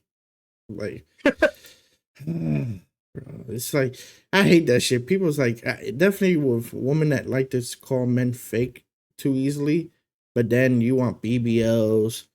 Like fucking triple, quadruple Z fucking titties from Bro, a surgeon. it's not even about getting facial surgery nerd anymore. nose and It's all this about shit. makeup. Makeup changes these females' face. Bro, Like, they makeup can is already catfish you. bad enough, but it's just like look at all the surgeries you see from her here and then from the previous ones. Now she got the Michael Jackson nose, for fuck's sake, bro. It's like Michael Jackson nose is crazy, chat. yeah. entire situation. So I do want to clear some things up, especially one major thing that I'm being brought into that I wasn't a part of. I was So not major. the girl at the Staples event that she speaks about in the book. I'm tagged in this video, and I've come to find out through my tags that it's actually a girl named Avalon. I don't want to butcher her last name, but come to find out, I think she was there with someone else and actually has nothing to do with Austin. But I can see why people would think that because just the way she is in the video. So don't send hate towards her because she has nothing to do with him, and don't assume it was me. It wasn't me at that event. Oh, She this then one goes to on to talk Catherine. about her Oh, story with Austin and say that she was truly sure, under it's the had the same impression that makeup him and look. Catherine were just together for content and that they weren't actually Same together behind eyelashes the looking the scenes, same. and that originally she only met up with Oh, this one, her Austin shit looks because skinny. he was It's offering a her difference. business opportunities. Things got weird pretty fast. I was told a lot of things that weren't true. I was offered brand deals like aloe. You know, I was told that him and her were separated and just continued to make content for the kids and the viewers and just all that the situation was. I genuinely wish I had a fresher memory on the story now, but this was 4 years ago, so that I could tell you, you know, things that were said like word for word. And I'm gonna be honest, as I obviously take full accountability for what happened, I was very vulnerable at the time. I mean, no excuses, just background, but I was fresh out of a 5-year long relationship. You know, I had never dated in my 20s to be lied to a man like that. Like, I know that sounds dumb, but you know, I was new to the LA scene.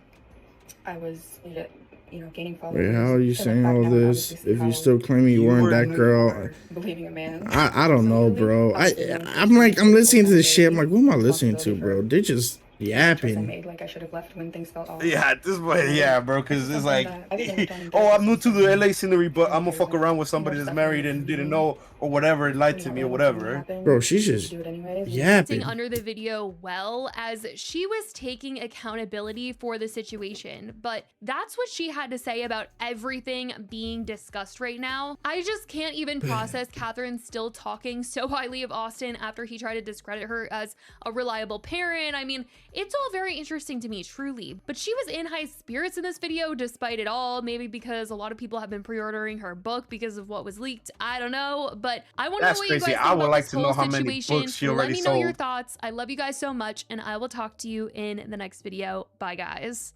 And she look like she picks all the guys that look like fuckboys. Austin looks like a fuckboy trying to be a boxer rather than just a dad. This dude has like tattoos all over his shit and looking like he's like some punk like fucking dude. I'm just like, bro, their fucking selection. They don't pick the dude with a suit and tie that's ready to fucking like make a business and then be an entrepreneur. They pick like these really fucking cringe type of people to me. I think they're kind of cringe because they try to be all these things, but you know what they really are, a father, a husband, and all this crap. I feel like nowadays it's not cool to be those things. It's cool to be these fucking fake fucking lifestyles than it is to be you. Like, you know what I'm saying?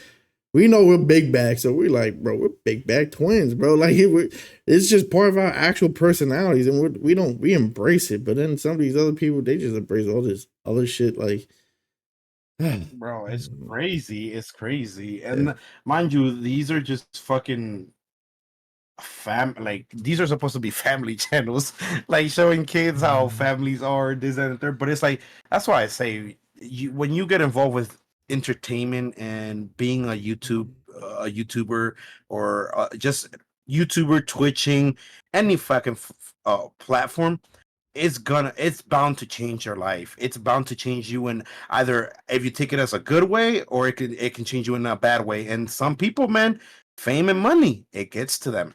It gets to them. They think they're invincible. They think that they're never gonna run out of money. They think that they're not gonna be, that they're gonna be untouchable. Like I don't get their logic, but it's like it's just crazy to see how much these people have changed over time. Of like when they first, like when they first started blowing up and all that stuff to like now how big they are and shit like that. I just love too how DJ said he's like YouTube just made it where kids are not allowed on the site, by the way, in videos, to clarify. Oh yeah, I heard about that too. Bro, you know now. how many channels have like my homie did a channel with like him and his son. I'm just like, it's in the kids YouTube though, but it's like, does that mean the kids YouTube can't have kids in it too? No, bro. I just feel like let's get on to the next topic. This shit could make me ramble. No, well, okay, so we can be done with this, but to add on to this the is a mess. because I forgot about that. I'm glad that he brought it up. So YouTube did come out with a new policy that they can't have kids on YouTube anymore. That they're not gonna, and that's because of multiple reasons. I don't know if you heard of the family that the mom I think it happened out here in Arizona or something like that, but It was a mom and her therapist. They got together and then they tortured the kids or something like that, and they ended up going to jail, both of them. I think because of that and because of you know the Ryan kid. Have you ever heard of the Ryan kid? Mm, Have you heard of that YouTube channel? nope. Oh, you Ryan Kid. haven't? Oh no, bro. Oh, what's the shit? Ryan Kid. Yeah, look it up. I don't know. I'm pretty sure you've seen it somewhere. His name is Ryan Okay, Kid. Ryan have you Kid. heard of Ryan's World? Oh, Ryan's Ryan's World. World. No, let's see. Ryan's World. Oh, it's the So first one. apparently Oh, I believe this is why YouTube is starting to change their policies for kids being on Ryan's camera toy and review. being Oh on shit. YouTube is because of this, and then the other family that I just told you. Apparently, they're being investigated by the FBI or something like that, or by a higher police department or something like that. They're being investigated because apparently the kid is growing up, right? And he wants to start making his life or something like that. And they don't, I guess they don't want to let him grow up and they still want to use him for videos. Mind you, the kid's already starting like high school or something like that, like freshman in high school, and they're yet still using him to make kid content. Child slate. Oh no. Yeah. Oh, this is dumb. Oh no. Yeah. So I believe this is the reason why YouTube is changing Agreed. their policies of why they're doing certain But things. then again, I could get it for this instance, but like, why punish? And this is the problem I have with just society. Like, we do this in the military. One team, one fight, right? It's supposed to be a thing. Like, if somebody's going through some shit in the team, or if we're like in the trenches, we're all in this together, type of shit. It's not like I do it and you don't, but like they do this with punishments too. Like, if one person fucked up, we all get the punishment. And I'm just like, why does everybody get fucked up with this punishment when one family did this shit? Now, and realistically, it's probably more than one family, absolutely. But the thing is, it's like that 1% of people do bad shit with the kids, and we're punishing the other 99% that didn't do this shit. You know what I'm saying? It's like, imagine like Mhm. imagine we did this in life where like we had abusive parents, and then we're like, tell fucking adults, you can't have kids no more because one of you abused your kids, and now none of you can have kids. You know how extreme that sounds, right? But that's how I feel like with these situations. Why are we getting to extreme for this shit when it's just a few or like a rare amount of people that does this shit? That's why I'm just like, it just, I don't know. It's just, to me, it sounds stupid that we're gonna punish all Well, YouTube creators for this shit. we're punishing them because, like I said, this is not the only incident with Ryan. It's also happening with a family in Arizona. And like I said, it's not gonna be just a one person thing, but like we look realistically, how many people makes these type of channels and how many of them actually do this child enslavement shit? I don't think that ratio is gonna Exactly. be high. Like You'd be surprised though. You'd be out surprised of because a 100 lot of channels, I think one or two, but not like fucking majority. Like, nah, bro. There lately in the news, there has been families that are but I don't coming trust the out news and because at the same time, the news say there's a lot of gun shootings in schools, for example, right? But then when you actually look at statistics, right? If I'm a security person and my gun discharges in my thing, they consider that as a gun shooting in the school. yeah, And that's an inflated stat at that point because that's not the truth and that's not the narrative you put out. You know what I'm saying? I don't trust news because they put like narratives into the story, or it's just big now. That doesn't mean it was big for the 20 years YouTube been existing. So it's like you put a yeah. lot of inflated numbers into these like talks and you make it sound more exaggerated than what it is. I don't know if y'all ever seen that story where somebody said like the water like in the storm was very bad, and you see the woman like holding her coat in this wind, and then the guy just walked behind her nonchalantly when she's trying to say it was like the worst storm she ever been in, and he's just like looking at her like, shorty, it's not that bad, bro, and just keeps on walking behind her. You know what I'm saying? So I was just like, if you see somebody like that just walking through the thunderstorm that's supposed to be so terrible, but then like literally revealed like a person in the background just walking just fine, like it's just another Tuesday. So I'm like, No, the time yeah. we No, exaggerate shit yeah. is crazy.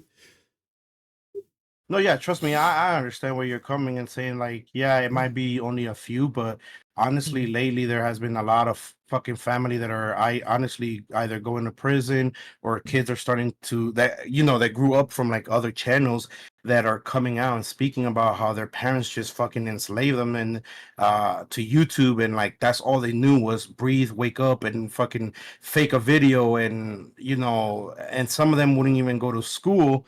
Um some of them wouldn't even go to school. They would be homeschooled because that's all they fucking knew, and that's all that their fucking parent wanted to fucking do was make fucking videos and use them for videos. And then the other thing that our parents are getting in trouble for now is that all that money that they made from YouTube, how come they're not investing it into their kids or to their colleges or anything like that? Like, where's the money going to? What's that? Like, you guys are getting big houses, big, nice, expensive ass cars, but what about the kids? What about their needs? What about, their education and all that stuff? I agree for all those bad parents, and whatnot, but it's just like, why? I'm gonna be in the disagreement side of this whole policy because we don't punish everybody for things, right? Like if you made a mistake, right? You did something Yeah. bad, right? Like let's just say somebody said something foul that's like wrong to say, or somebody did an action that's wrong. We don't punish the whole YouTube community and be like, oh, you all can't do this now because of this incident. Like we don't do that for like most scenarios and most incidents, right? I get this is dealing with kids, but not every parent that does a thing with a kid does it with ill intentions. So if we're gonna punish the 1%, then anything we do should be punished, and everybody should be punished for it, right? Like I just don't like that boundary. Like if one person do it, none of y'all can do this no more. Because I've been through that, which is the military, right? One person fucking drinks on the weekend and gets a DUI, then all of a sudden you're not allowed to drink at all on the weekends for like a month and whatever on base or whatever. And I'm just like, because of one dumbass that decided to drive after he drink, now all of us can't drink on base. Like, you know what I'm saying? That's just exaggerated. Punish that one person and that's it, right? And give us a lecture to not do this shit, whatever, right? And YouTube can make guidelines saying, like, if we find out you do this, we will shut you down with. We don't even care about the 3-strike rule. We shut you down with 1 strike. But don't punish the whole community as a whole for these fuckheads, right? Like, I'm not saying No, what they yeah. did is right, but don't punish me because somebody else don't know how to fucking, take care of the kids right. I don't like it. Me personally, I like that they care about the safety of kids, but I don't like the fact that you're gonna punish everybody for it, not just those respective channels. No, yeah, exactly, and that's where, like, I agree with you. The whole YouTube looking into certain things, and it goes back to like the whole copyright strike, how it works now because of one person fucking it up for everybody Yeah, and all that stuff. Like, it's not fair for certain channels. It's not fair for certain people, and now you're taking away of like the way of living. that's what those channels are known for is Yeah, having their kids being present because their kids are their like not their entertainment but like people love seeing kids doing certain yeah. things like having fun or like reviewing a fucking random ass toy like and it's like now you're taking away from that because at the end of the day what are they going to turn around and make content about now My boy, when that's what they were known for my boy, that's what they that's my boy McKenny has his son that watches YouTube Kids and love seeing like YouTube creators and content, and he and his can you son. take over it twin real quick and You give me could. a like a 5-minute break my bad. Got you. Yeah. But like I was saying, like my homie, his kid love the whole freaking, YouTube content creation with kids and all that stuff, and how other kids are content creators. So his son wanted to be a content creator. I think he was like 8, 10 at that time. So his father supported his dream, and so he did the channel with him. But he made rules like, you got to do it with me, and I gotta watch what you do. I'll video edit your stuff and all this stuff, right? And he pushed and supported him. Now, a kid like that wanted to make a channel, had his parents' permission, and doesn't now. Now, as a community, we got to see like kids not being able to do that no more.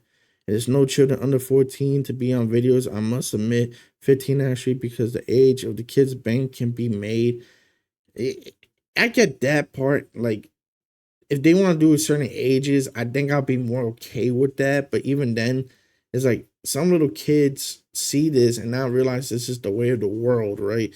Where like media content is becoming more common nowadays, right? So if media content is more common to the day-to-day user, there should be no reason why we shouldn't support it in a sense, as long as it's in a safe and legal bound. You know what I'm saying? Like, it doesn't put the kid at risk. It doesn't put the family at risk. If everything is done with 100% safety and 100% legality, right, it should be allowed. But when the moment that child's at risk or the child is put in a terrible situation against his choice or her choice, then I feel like needs to be discussed. It needs to be reviewed and it needs to be looked over. But the fact that we're just gonna say no to everybody, even though there's kids out there that do want to do this shit and do want to be in YouTube famous, do want to be Twitch famous, do want to make content with the parents, we're punishing those kids because of a few bad parents did the wrong thing. And that's why I'm just like, is that fair? Is that not fair? And then they should be, what he said, DJ said, and then they should be forced to make a joint bank account for the parents and the kids that are the age on the video get paid as well. I get that point with the joint account and whatnot. And legally, I don't think the kid can make a bank account by himself. The kid had to make a joint account. But at the same time, it's like, what is a kid going to do with that money? You know what I'm saying? Like, the kid's not going to do anything with that money. Now, like, if the kid would say something like, I want to put my money into college, the parent got to, like, agree with it because it's YouTube money or something like that. I think that'd be a fair thing to do, but like to act like the kid personally gets money, gets to use the money. The kids are not responsible. Kids don't know what that shit means. You know what I'm saying? No, yeah. Can you hear me, Twin? Or Yeah, we hear you loud and clear. oh, But real and then I just mentioned how my boy McKenny's son, right? My boy McKenny, his son wanted to be a YouTube creator after you watch YouTube Kids and seeing other kids become creators with their dad or by themselves. And he wanted to make a channel, him, not his dad, aka my best friend. That's like a brother. yeah, exactly. And they made a channel together because that's his dream. Now we took away little McKenny's dream because of bad parents. You know what I'm saying? This is why I see it's already a problem.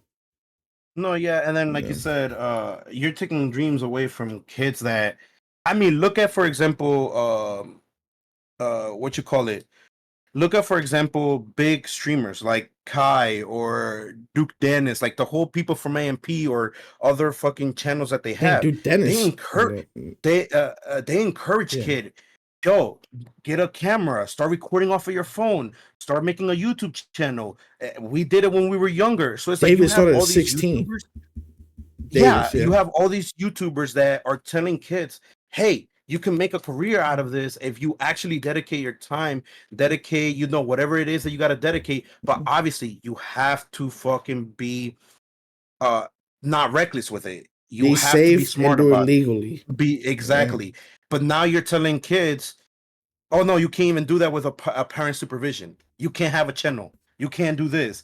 You're too young for it at this point. Yeah. Like you're taking dreams away, like you said, and not only that, but I forgot when. I forgot what court it was, but there was a case.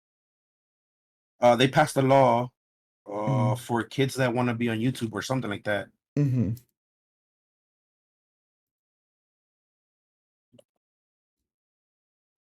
No, it's just delaying it. Okay, they're delaying it, but it's not fully. Okay. He's still pretty immature and can't be trusted to truly make a rational decision. Yeah, no, absolutely. That's what I'm saying. They can't like do anything with the money yet. Just like the money part, it's understandable, you know. Yeah. So it's like, look, did you send me? So look, I'm gonna send you it right now.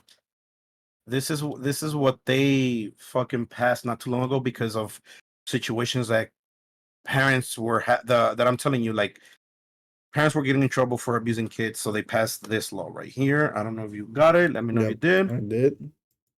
And then if you want to show it to chat, but trust me, there's already laws that are being passed to cover these kids or to protect these kids at a certain extent, and it's just crazy that YouTube is still like, nah, you can't do anything about it.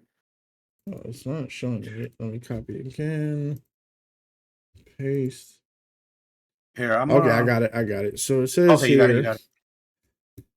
So, what laws passed at kids that want to be on YouTube? Several pieces of legislation aim to protect children who created content online, particularly on the platforms like YouTube. These laws primarily focus on financial protections and ensuring children's policies. The Kid Only Safety Act, the KOSA, requires platforms to mitigate harm, disable addictive features, and allow for opting out for personal recommendations. Additionally, state level laws like California SB 764 and AB 1880 mandate that parents set aside a percentage of the earnings into a trust. I'm fine with that. Protecting the financial future, which DJ was talking about. The Children's Online Protection Act, COPA, also playing a role requiring websites to obtain parental consent before collecting personal information for children under 13. I'm completely fine with that. Federal legislations, right? COSA, that's what they're talking about. Enable strong privacy settings for minors by default. That's great. Provide minors with options to protect their information. Disable addictive features and limited features that extend time spent on the platform. But how do you define that? That's my question. Allow kids to opt No, out and that's what a lot of people are saying too. Yeah. How do you define certain things, you know? Yeah, that's what I'm saying. The court of law, how you define that? Allow kids to opt out of personalized algorithm. Algorithm recommendations. Limit communication between children and others. Things about the COPA Act, right? It doesn't really say much of COPA Act. Okay, so the California SB 764 Children Content Creator Rights Act. The law mandates that the parents, children featured and monetized online content set aside a percentage of their earning to a trust.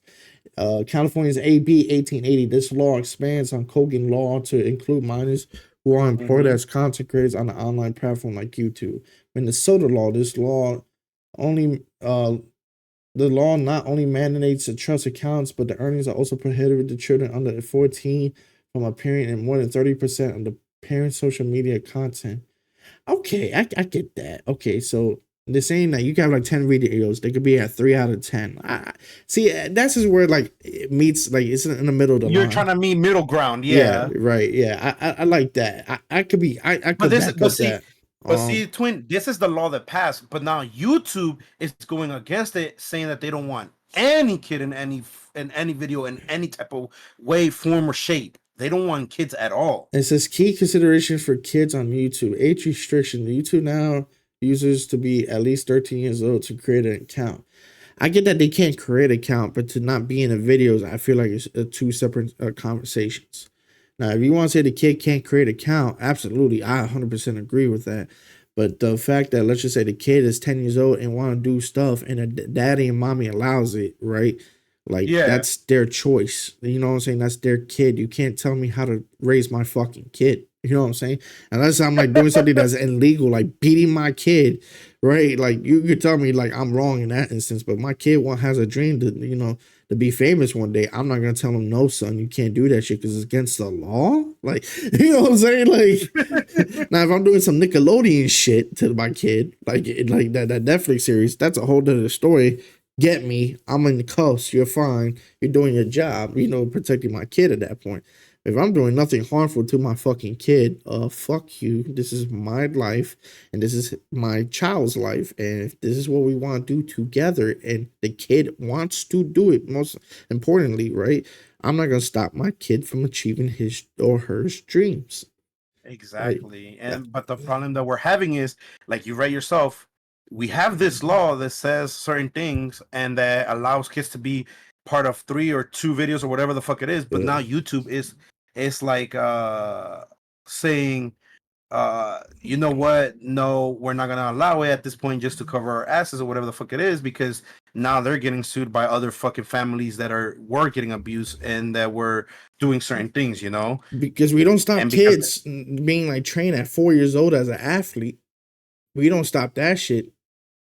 And that shit pisses me off because there's kids that's really athletically gifted and want to do sports, right? And the parents push them hard because they say, "Oh, you want to make it football? You want to make it basketball? Well, I'm going to push you to the limits." And the kids are fine with that because they know this is what they need to do to succeed.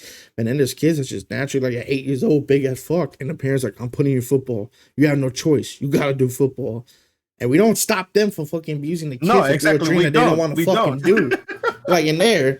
But then with fucking YouTube is a dangerous or Twitch or whatever is a dangerous fucking thing. So how's it dangerous for social media content but not dangerous for us to groom sports athletes? Like, Because they're making millions, and then they get ads, and then these they get- college gets millions. These franchises in these cities get billions of dollars because they get tourism because of these sports fucking teams.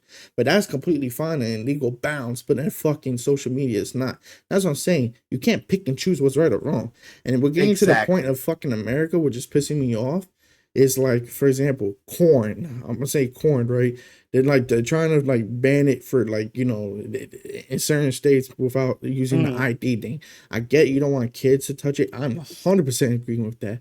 My thing is, I'm not giving you my driver's license ID to let me get on the sites. You know what I'm saying? I'm not giving you my personal data, right? If I'm using my credit card and they have to take 1 cent, like Elon was trying to do with the X thing to make sure you're a legitimate account. If you want to use my credit card, that's completely fine. If you want to use my actual ID, that's where I have a problem.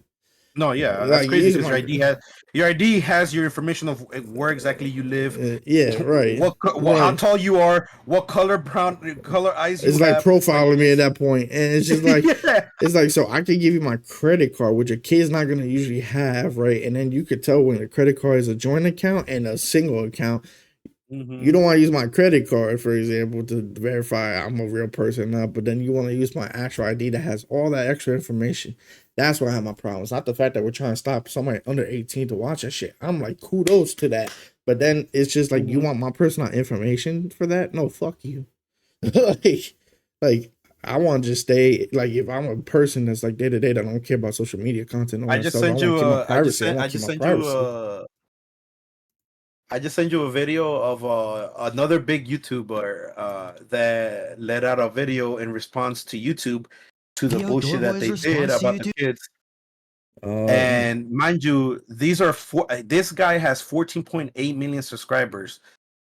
He's a wilderness dude, doesn't put his kids out there that much on videos and all that stuff, and he trolled fucking YouTube, and I fucking loved it. Did you know that Darth The Outdoor Boy's response to YouTube's new policy about children in videos. So in order to protect my children, and in order to keep this channel family friendly, I have made the decision that from now on, I will only be making adult videos.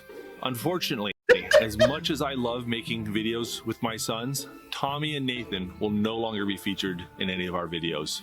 I'd like to introduce you to our new adult co-hosts, Sir Mario Franklin and Mr. Godzilla. It's the Mario! It's the Godzilla! Are you a child, Sir Franklin? No! Hello. That's an excellent mustache you have. The Outdoor Boy's response to YouTube's new Like, policy bro, it's about just ridiculous. Like, I get it that you're protecting kids. I get it that you're protecting certain things, but it's just like, it's fucking ridiculous of how much you guys are pushing for this shit, especially YouTube. Like, you guys are already a big platform, and it's like, you guys are just, nowadays, entertainers can't even be entertainers on YouTube. You guys are just choking the entertainment hold by fucking the neck, bro. And I wouldn't be surprised, just like how Kick came out to compete against Twitch, I wouldn't be surprised if another website comes to compete against. I get it. It won't nearly compete against YouTube, but I wouldn't be surprised if there's another platform that is it'd be the like second YouTube though. Yeah, it could make, like, I'm the second YouTube. You gotta fear me at this point and respect what I can do. I think that's what's gonna happen. Like Kick is like, I don't have Twitch numbers, but hey, I took some of your numbers. So, like, you know what I'm saying? Like, so, no, like, yeah, and it's just ridiculous, like, what YouTube is doing. Like, I get it where you're coming from, I get it what you're trying to protect, but it's just fucking crazy that but when is it to a point that is fair and not like overdoing it? You know what I'm saying? Like, there's a point that you overdo it, and it's just like, if I'm a creator and, like I said, my kid says, "Daddy, I want to join and I want to be famous like you." And then I have a serious talk with my kid and I'll be like, "Are you sure you want to do this? You know, a lot of people are going to see you." And then I tell them the risk and Exactly. her the risk that, you know, we have to be careful of how we put ourselves out there. We got to make sure there's nothing, you don't say our address. And, you know, you have a serious, real talk to talk with your child about that, right? And if your child understands that and it's like, "I still want to do it, daddy or mommy," right? Then you make the channel and, you know, you go through all the stuff that you don't need to be, you know, for the kid. And then you have to let the kid too. Like if your kid says, "I don't want to do it no more," you gotta let the channel go. You know what I'm saying? Like if you do it, if you have a kid, you have to have that aspect of making a channel with them that this channel might just die in 3 weeks. But you know what I'm No, saying? yeah. Like you have to have that aspect. Like me and you, like I'll be like, "Yo, stop being a bitch. Come on, we gotta stream." Like, you know what I'm saying? No, But at the end of the yeah, day, I can't exactly. force, you know, a weapon on your head and tell you you had to do it. And then the day I'm forcing you because I'm like, we had to be dedicated. We had to be, you know, what's the word? We had to have discipline, you know, in order to do our channel. But a kid doesn't have to have discipline or dedication. The kid's a kid. But with you, I'm gonna No, be like, yeah. "Come on, Chief, wake the fuck up, bro. No, yeah, It's and time to trust do me, our business." You know what I'm saying? I completely understand that, but Yeah. it's just at this point, like I said, YouTube is just with the copyrights, now the kids, uh, Yeah. like at this point, you're gonna lose a lot of channels Yeah. that have kid content and that are mainly known for kid audience. You know, Yeah. like it's just fucking ridiculous. But anyways, now switching gears, the last topic that I want to talk about is I don't know if you saw it. I don't know if you paid attention to it. You know how we talked about the movie industry, right? I was just gonna bring something up until you said yeah, something. But go ahead about the movie. So this week, you know who DDG is? The guy that DG. makes music, but Mm-mm. DDG, but makes Oh, I heard music DDG. and Yeah.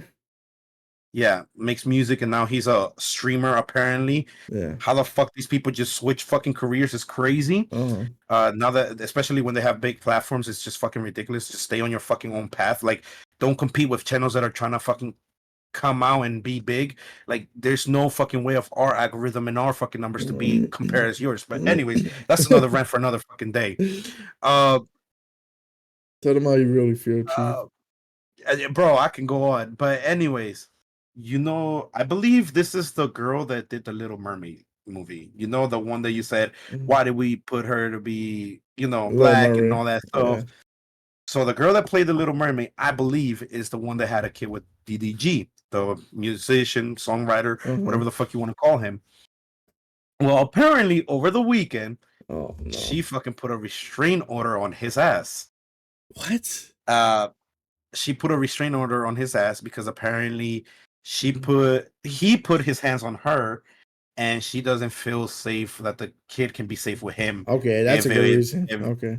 if she's not around. Yeah. Well, I didn't look too much into it because I wanted you to look it up, like while we're live or whatever, and we can look it together. Okay. But apparently, the only reason he found out, or the reason he knew about it, is while he was streaming with Aiden Ross, I believe. Mm-hmm. So while he was streaming with Aiden Ross, Oh no! In the middle of the street.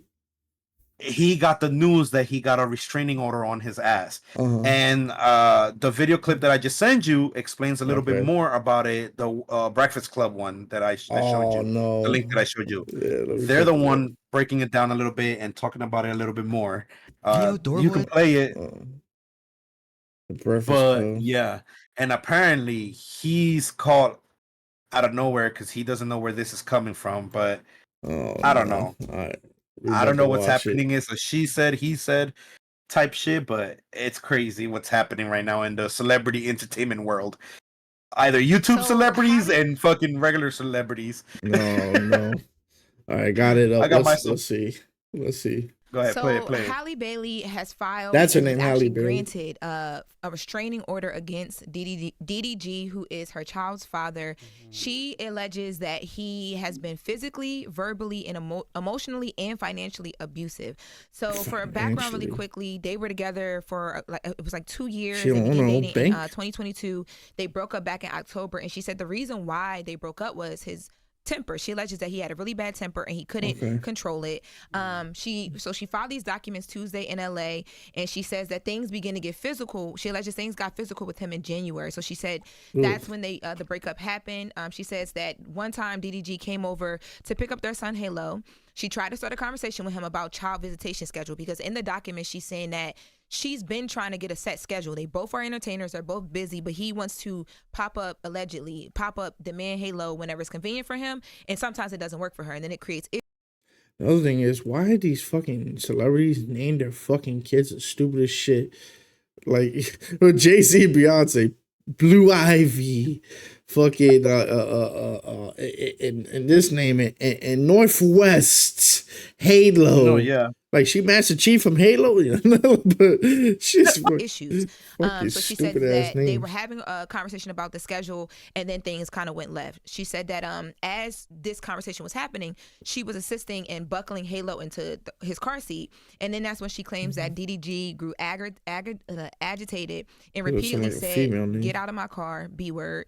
She says that she then, got up. She began to get upset because the baby started to cry, and she got nervous about DDG leaving with him because the baby was in such an aggravated state. She didn't want him to leave with the baby, and then that's when they started wrestling, allegedly.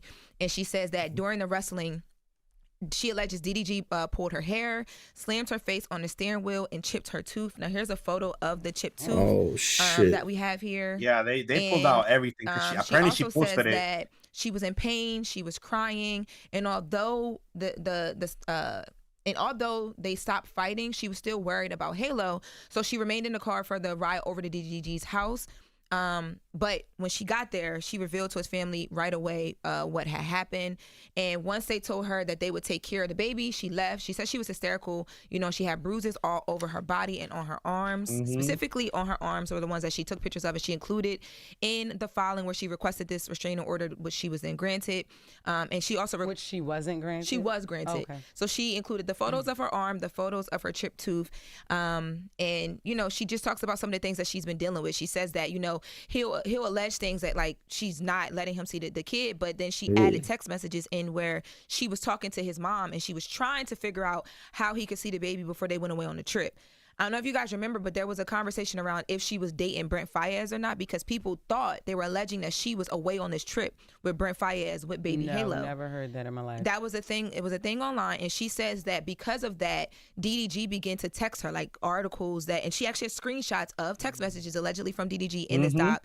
Basically, he's like, "Yo, this is foul. Hey, you got Halo. Watch when I go on a trip. I'm gonna do my big one when I go on a trip." And she saying to him like, "You not tired of like harassing me, like leave me alone." They weren't together. They weren't together at this point. So she included all of this into the doc. She filed a police report. From there, the judge said, "Okay, I'm going to give you a restraining order." So what is financial abuse?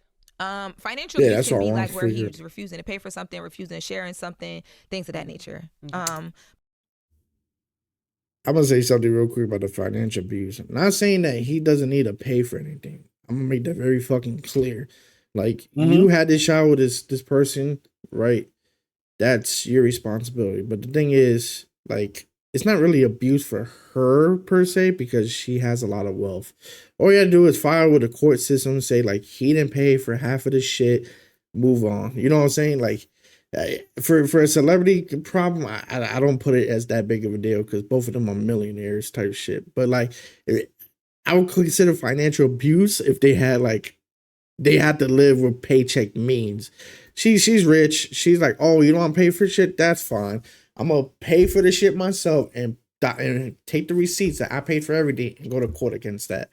But I don't consider this shit abuse per se, financial abuse, because it's not like without his money she can't feed the baby. She can't take care of the baby. She's rich. You know what I'm saying? Now it's wrong still. No, they're both rich. But so abuse, financial abuse to me would be like if somebody Like without his money, she cannot support the child. Like she could support the child just fine without his money. Not saying that he's not supposed to. I'm gonna make that clear, but I don't think it's financial abuse, if that makes sense. Like it's because like I feel you on she that could take one care of because it. Now, I would say she got the money. I would and say it's not he's like she's stopping financially her career. he's financially dodging responsibilities. I would say that financial abuse, that makes it seem like you got cut off your accounts and then you can't take care of the kids, and that's why I think it's like financial abuse. This is more like he's not like owning up to the plate, fucking being a financial dodger. You know what I'm saying? Like something like that. I don't like that wording. Like it's not abuse, but let's get back to it.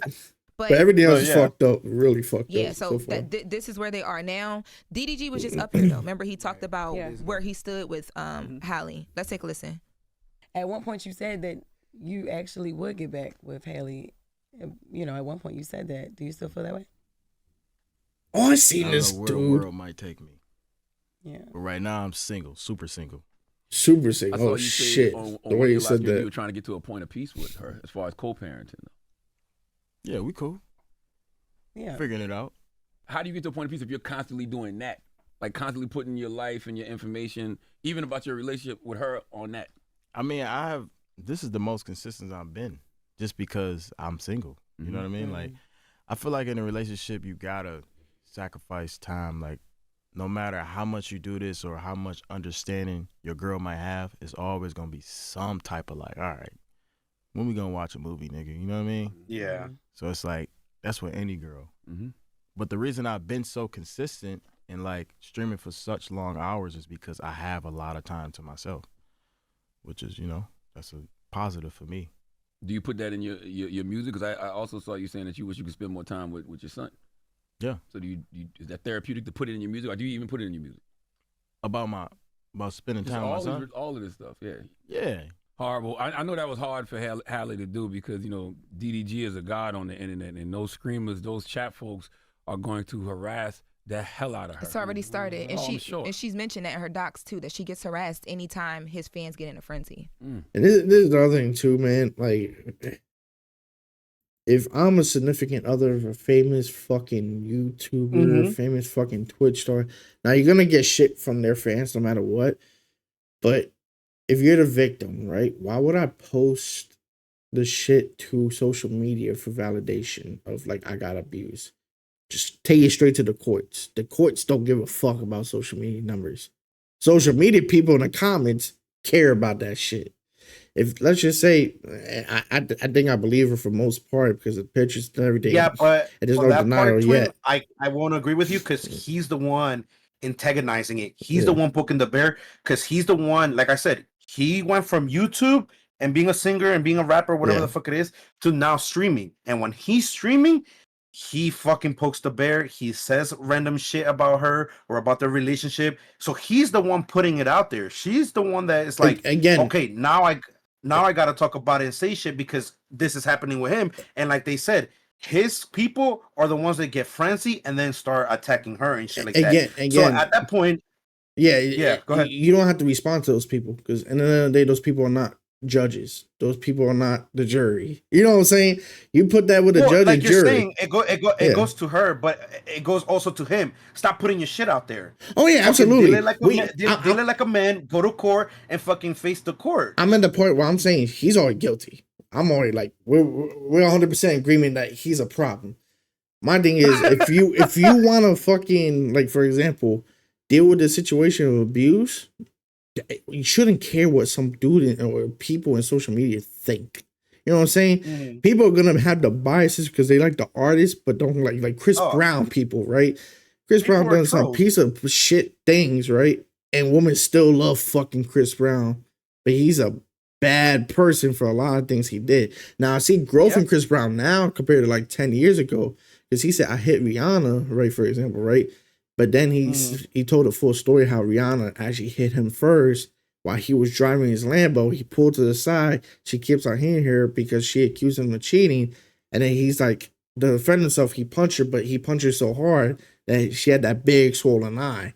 And then he's like, I'm wrong for the situation because I hit her, but it's not like I just hit her just because I was angry. I hit her because, she did X, Y, Z. But at the same time, like there was growth. Before it was just like he did something bad and he would just like act gangster about it. But now you see growth with him. But the problem I see with this situation, right? He's putting all these things like, oh, she's bad, she's terrible. Yet again, like you trying to appease millions of random strangers is not gonna win your court battle. What's gonna win your court battle is you put all this shit for the judge and keep things safety away from the general public, because then you're fighting with every little Twitter comment that's gonna make your life fucking miserable and it's gonna fuck with your mental, right? Ignore social media, keep it to the courts, and then one, you keep your peace of mind in your mind, right? Because no matter what, they're gonna believe what they're gonna believe, the commenters. But then you worry about just strictly you and the safety of your kid.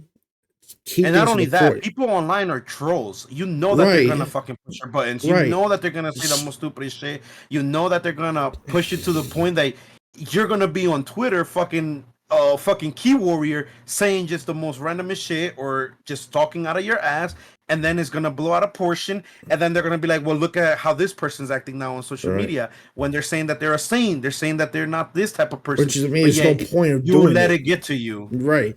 And this is what, like, my mom taught me this, bro. And, like, I'm not gonna lie, I was the type of person, like, 20, 21, 22 years old. Like, anytime somebody says something I disagree with, something stupid, or say anything that just, like, goes against something I believe or whatever, I used to comment every single shit back, like, you're wrong because this and that, and it used to piss me off. And then I post every negative thing I fucking saw and felt, and whatever. My mom was like, yo, this is not you, this is nasty, like, you know what I'm saying? She was like, stop caring what people think and stop caring about, like, fucking, you know, trying to clap back and stuff. Just like put positive things instead, change your outlook. And you know, like, I sat there and I really looked back, I looked through my shit, like, and it shows, you know, how in Facebook and the stories that you comment on this person posting this, and everything I commented, everything I posted was all these negative shit. So I'm just like, who am I trying to press? So I got away from that shit. You know what's funny? I got less likes, less, like, people commenting my shit, less people engage. But at the end of the day, like, I have more peace of mind. Like, somebody post something that I disagree with, and then it's like, I can spend the next 3 hours going back and forth with them, or I just ignore it, and I get pissed off in 15 seconds. But then that's the only 15 seconds I'm pissed off, and I just ignore it. And then if I want to talk about it, I'll talk about it with you or a friend on the side. Like, bro, can you believe what people really believe and think and feel? And it's more healthier, our conversation, than it is compared to random fuck boy in Arkansas that's racist, and I'm going back and forth with him about race issues. Like, I'm not going to get nowhere because he's just die-hard racist. You know what I'm saying? Like, I could just think, like, bro, like, these and that's racist what, people, and I feel like that's what's wrong with this generation is that they're so quick to be keyword warriors, and they're so quick to go straight to Instagram, straight to fucking Facebook, straight to fucking Twitter, especially Twitter. Everybody there's a troll. Oh my god! Every day you wake up, every day you wake up is something new about somebody else in this fucking world or a celebrity. Twitter and X, which is the same thing, Chad. It's a ghetto shit.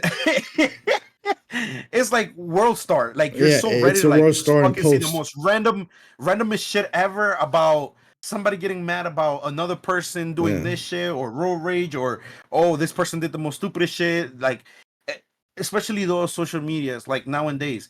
It's our generation that it's growing up now. Back then, we had a beef. We would fucking, all right, meet me at this place. We're gonna duke it out with our fist, and we're gonna go our merry way. Get these hands, back dog. Then, back then was meet me at the fucking school playground. No, nowadays it's either fucking guns or either social media is fucking plastering shit everywhere. Right. And our youth needs to understand that this is not the new meta. This is not the new cool shit. This is not the fucking.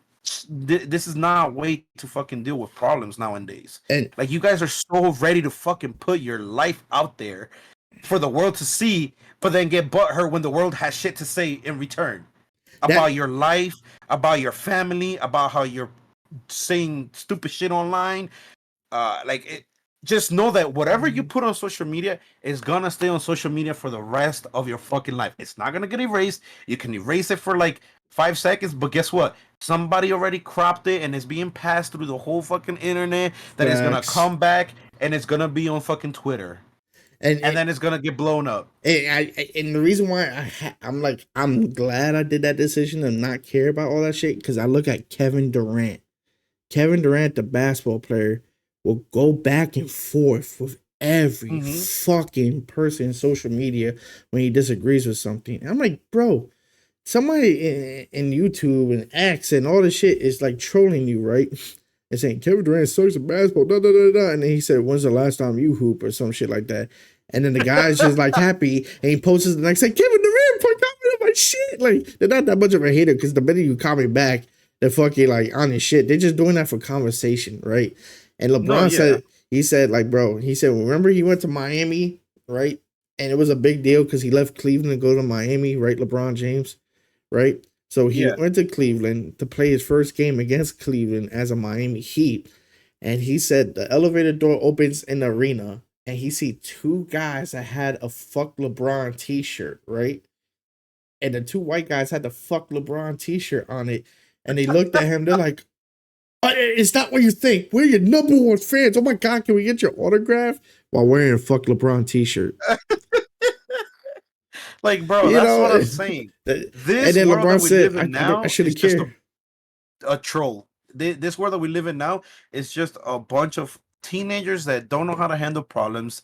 They're so quick to put it on social media, and instead of handling it really well, they're just trolling each other on social media. But that's why LeBron said I shouldn't care. Like, that's why I realized I shouldn't care what fans say or think, because it's like they're saying that because it's cool, it's a trend, or they just want to be heard or whatever. And then it's like when they see me in person, the gaga over me now. Like, you know what I'm saying? Like, that's what I'm saying. Then when I hear that shit, and then I see how it was before, I look at Kevin Durant, who still cares about LeBron. He rarely ever like comments on that shit because he just knows it's for views and shit. So like it's like you see that shit. It's like that's why I'm telling you. Like for her, for example, like you probably post the stuff with like you eating bruise or whatever, but keep that in the courts because you're gonna get nasty backlash from people that to me they're wrong for giving you shit for it because you have the proof of evidence. But unlike the court is gonna side over your favor. A random comment X won't. Like, and then it does nothing for your life. A random comment's gonna say, "Oh, you got your brother, and you let your brother hit you, so you can DDG." Exactly. And then your mental health gets worse because you cared about a validation about a dude that's not going to change your life on X or YouTube. Like, that's all I'm saying. But let's get here with this video. But that's my point. But it's already started. People are basically like saying that she's just doing this just to be doing it, like she's always messing with him. He was actually live on stream when he found out he was live just on stream mentioned with this Aiden Ross. yesterday, And Aiden Ross, they're just gonna give her shit. Kind of gave the insinuation that this is all for her just like stirring up the pot. Let's take a listen to Aiden. Why are they saying GGTMZ? All right, I'm looking at her story now. Don't even see what I mean. Hold on, pause it real quick. All right, twin. I don't know why they didn't. I mean, I get it. They probably didn't play the video for copyrights or whatever. Yeah. But I did send you the link to the video of when he found out. If you want to play that, okay. And then we can go back to the Breakfast Club just to skip ahead of it. Because in the video they give you the raw reaction of when they found out that he found out that he got served with a restraining order. Bet. And real quick while he's doing that, chat. Thank you for being here. To those that are watching us, and you guys are new, we are a new podcast that we're trying to be out there, to give you content and to bring you just laughter and funny moments. We do try to make live streams every Wednesdays and every Fridays. It's gonna be 7 my time, I believe, or 7:30 my time. And it's gonna be my twins. 8. Is that gonna be like 8:30 your time? No, 10:30. Remember, we have a 3-hour difference. 10:30. My bad. I'm 3 hours ahead of my you. bad. Yeah. I always mess it up. He's bad with math, Chad. He's bad with math. I always mess it up, Chad. Yeah. But I do appreciate y'all for being here. If y'all like what y'all seeing, if y'all enjoying the content, just hanging out with us, just chopping it up. Don't be afraid to use the chat and chat with us. Let us know that you're here. Let us know that you're enjoying it. Yeah, let us know that if it sucks what we're saying and that you don't agree, just make sure you guys text in the chat. If you haven't hit that follow, make sure y'all hit that follow. Help us grow. Help us get where we gotta get, or just to grow and get the videos out there more. Just make sure you hit that follow, guys. And we do have our own separate channels where, besides the podcast, we do stream video games. We do stream with other people that we have in our close circle because we are a group. We are the Cash Crew Mafia. My twins channel is RJ Money 360. That's where his channel is.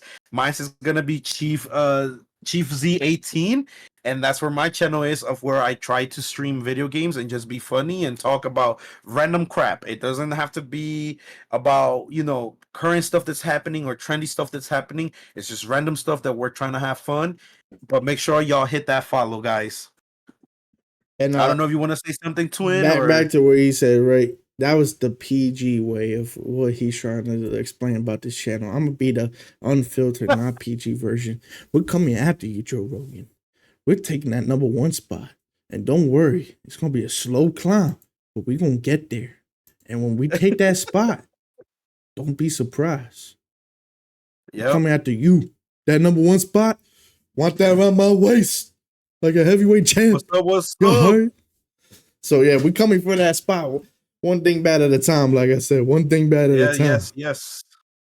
I can't breathe, Yo, what's good, boy? What's good? Thank you for being here. I wonder, is that my boy Ethan? Yo, Ethan, is that you, bro? I wonder if that's him. Because I told my boy Ethan, today. let us know if you're in the chat. Yeah, sir. What up, Ethan? Yo, y'all don't know who he is, man. We appreciate you for being here.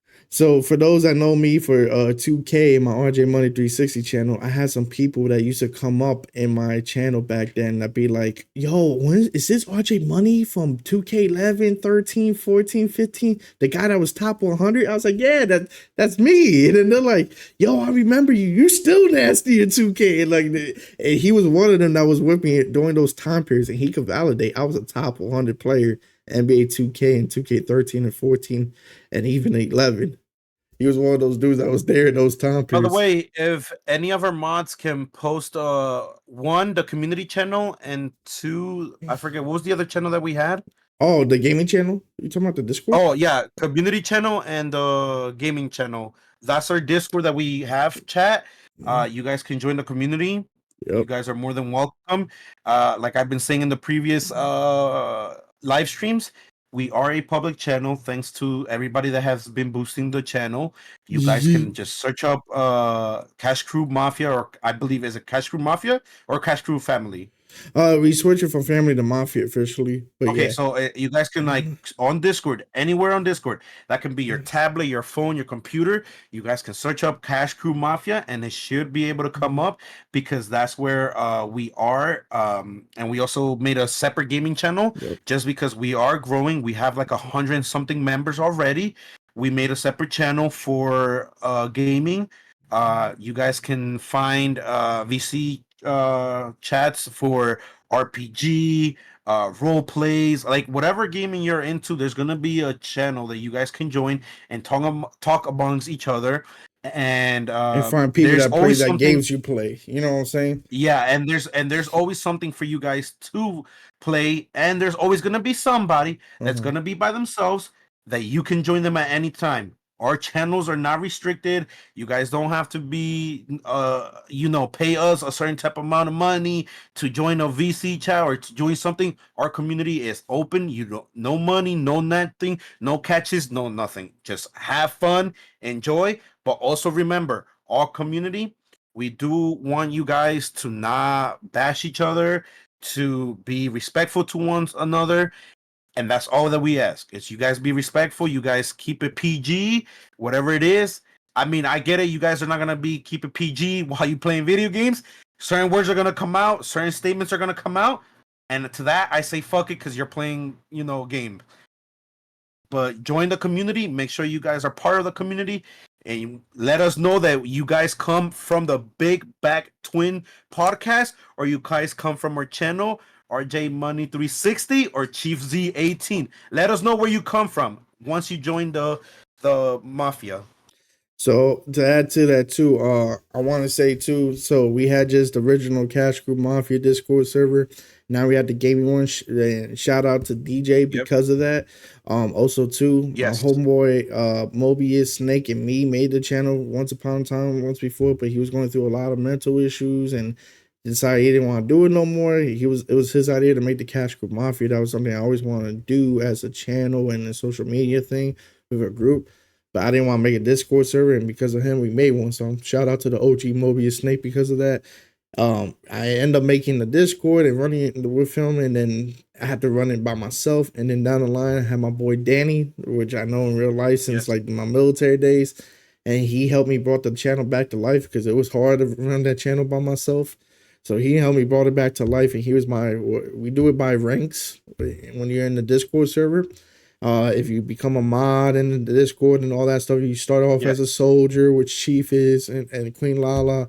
Then there's underbosses like my boy Venom, who came a long way with me down the line. And then we have what you call it, our concierges and capos, right? Excuse me, my capo is Venom, and then my underboss was DJ, and then my concierge, my right hand man, was Danny. But Danny's been busy, he has a lot of things going on, so I talked to him, and recently we just shout out my boy DJ for being, pretty much making a new Discord. He's been making sure that the channels are nice and and organized. He helped me make it public. Then on top of that, he's always moderating for anybody that needs moderation in the Discord. On top of that, he's been pretty much coming with ideas. He's been fixing any rules that we had to make it more clear. He talks to people on the side that breaks any rules and gives them fair chances and warning. So I think we all came to the conclusion with the family DJ deserved this new position as my right hand man, and Danny didn't mind stepping down. He's like, bro, I've been busy. I haven't been really doing too much like I used to. So he stepped down, and then we made DJ our new fucking what you call it? Brain fart. I made him my new right hand man and made my new concierge. So congratulations, DJ. You deserve this, brother. And without you, a lot of these things don't happen. So thank you again, DJ, and shout out for DJ too, if we could give him a shout out for being our new concierge and being pretty much the guy that has as much power as me in the Discord. I've been joking around, so hopefully he doesn't take my job one day, chat. And last thing I want to say, chat, because I know we're rambling and we're trying to get back to the video. Last thing I want to say, take the ramble however you want to take it.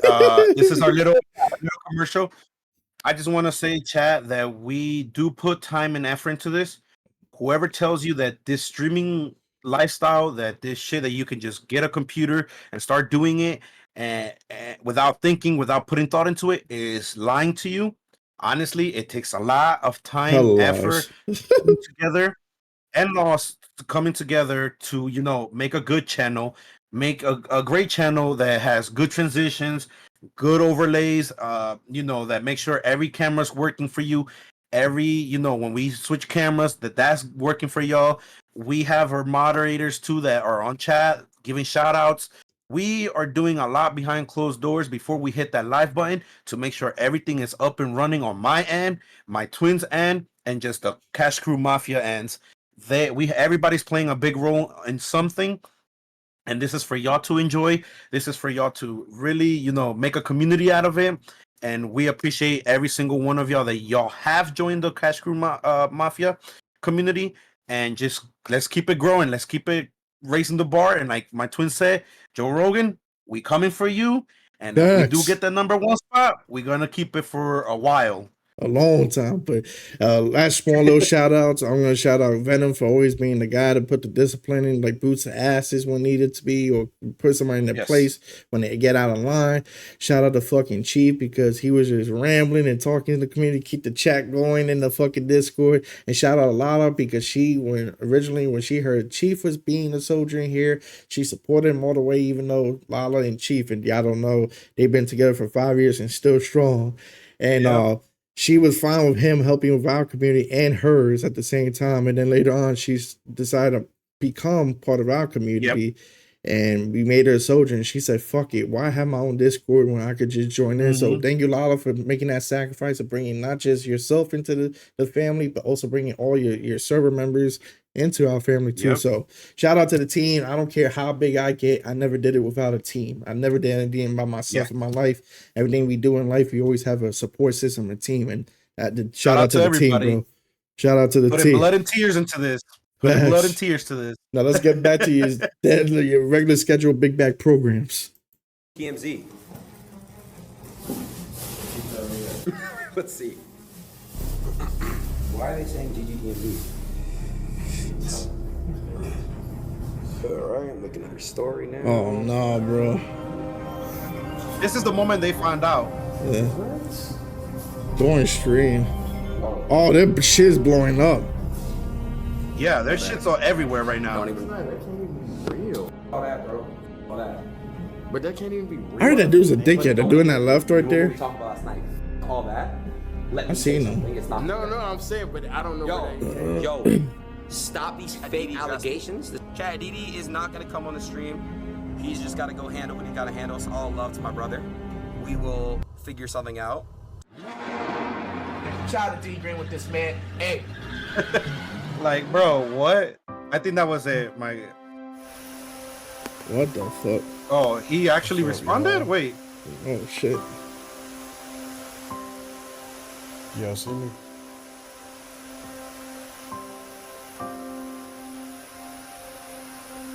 Oh shit. Things got juicy. He over there crying and shit. I mean, when there's proof that you are putting your hands on someone, you gotta pay the consequences.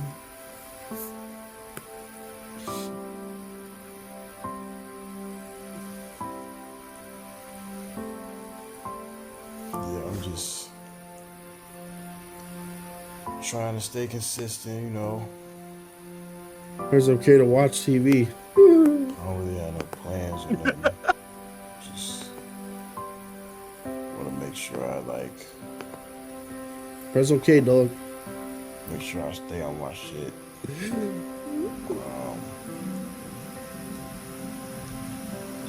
Appreciate all the gifts. I love the sad music over this shit. Shell 0608. I feel like at this point, he's the kid that got caught stealing. And I feel like he's just putting up a front at this point, bro. Like, honestly, like, what can you possibly say?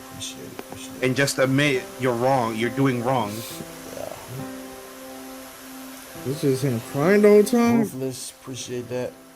He's just talking about the gift that he's getting, bro. So he's just milking the situation. So, Got you, bro. All right, let's go back to this video because he was just over there just fake crying and shit. So this is like where it was at earlier.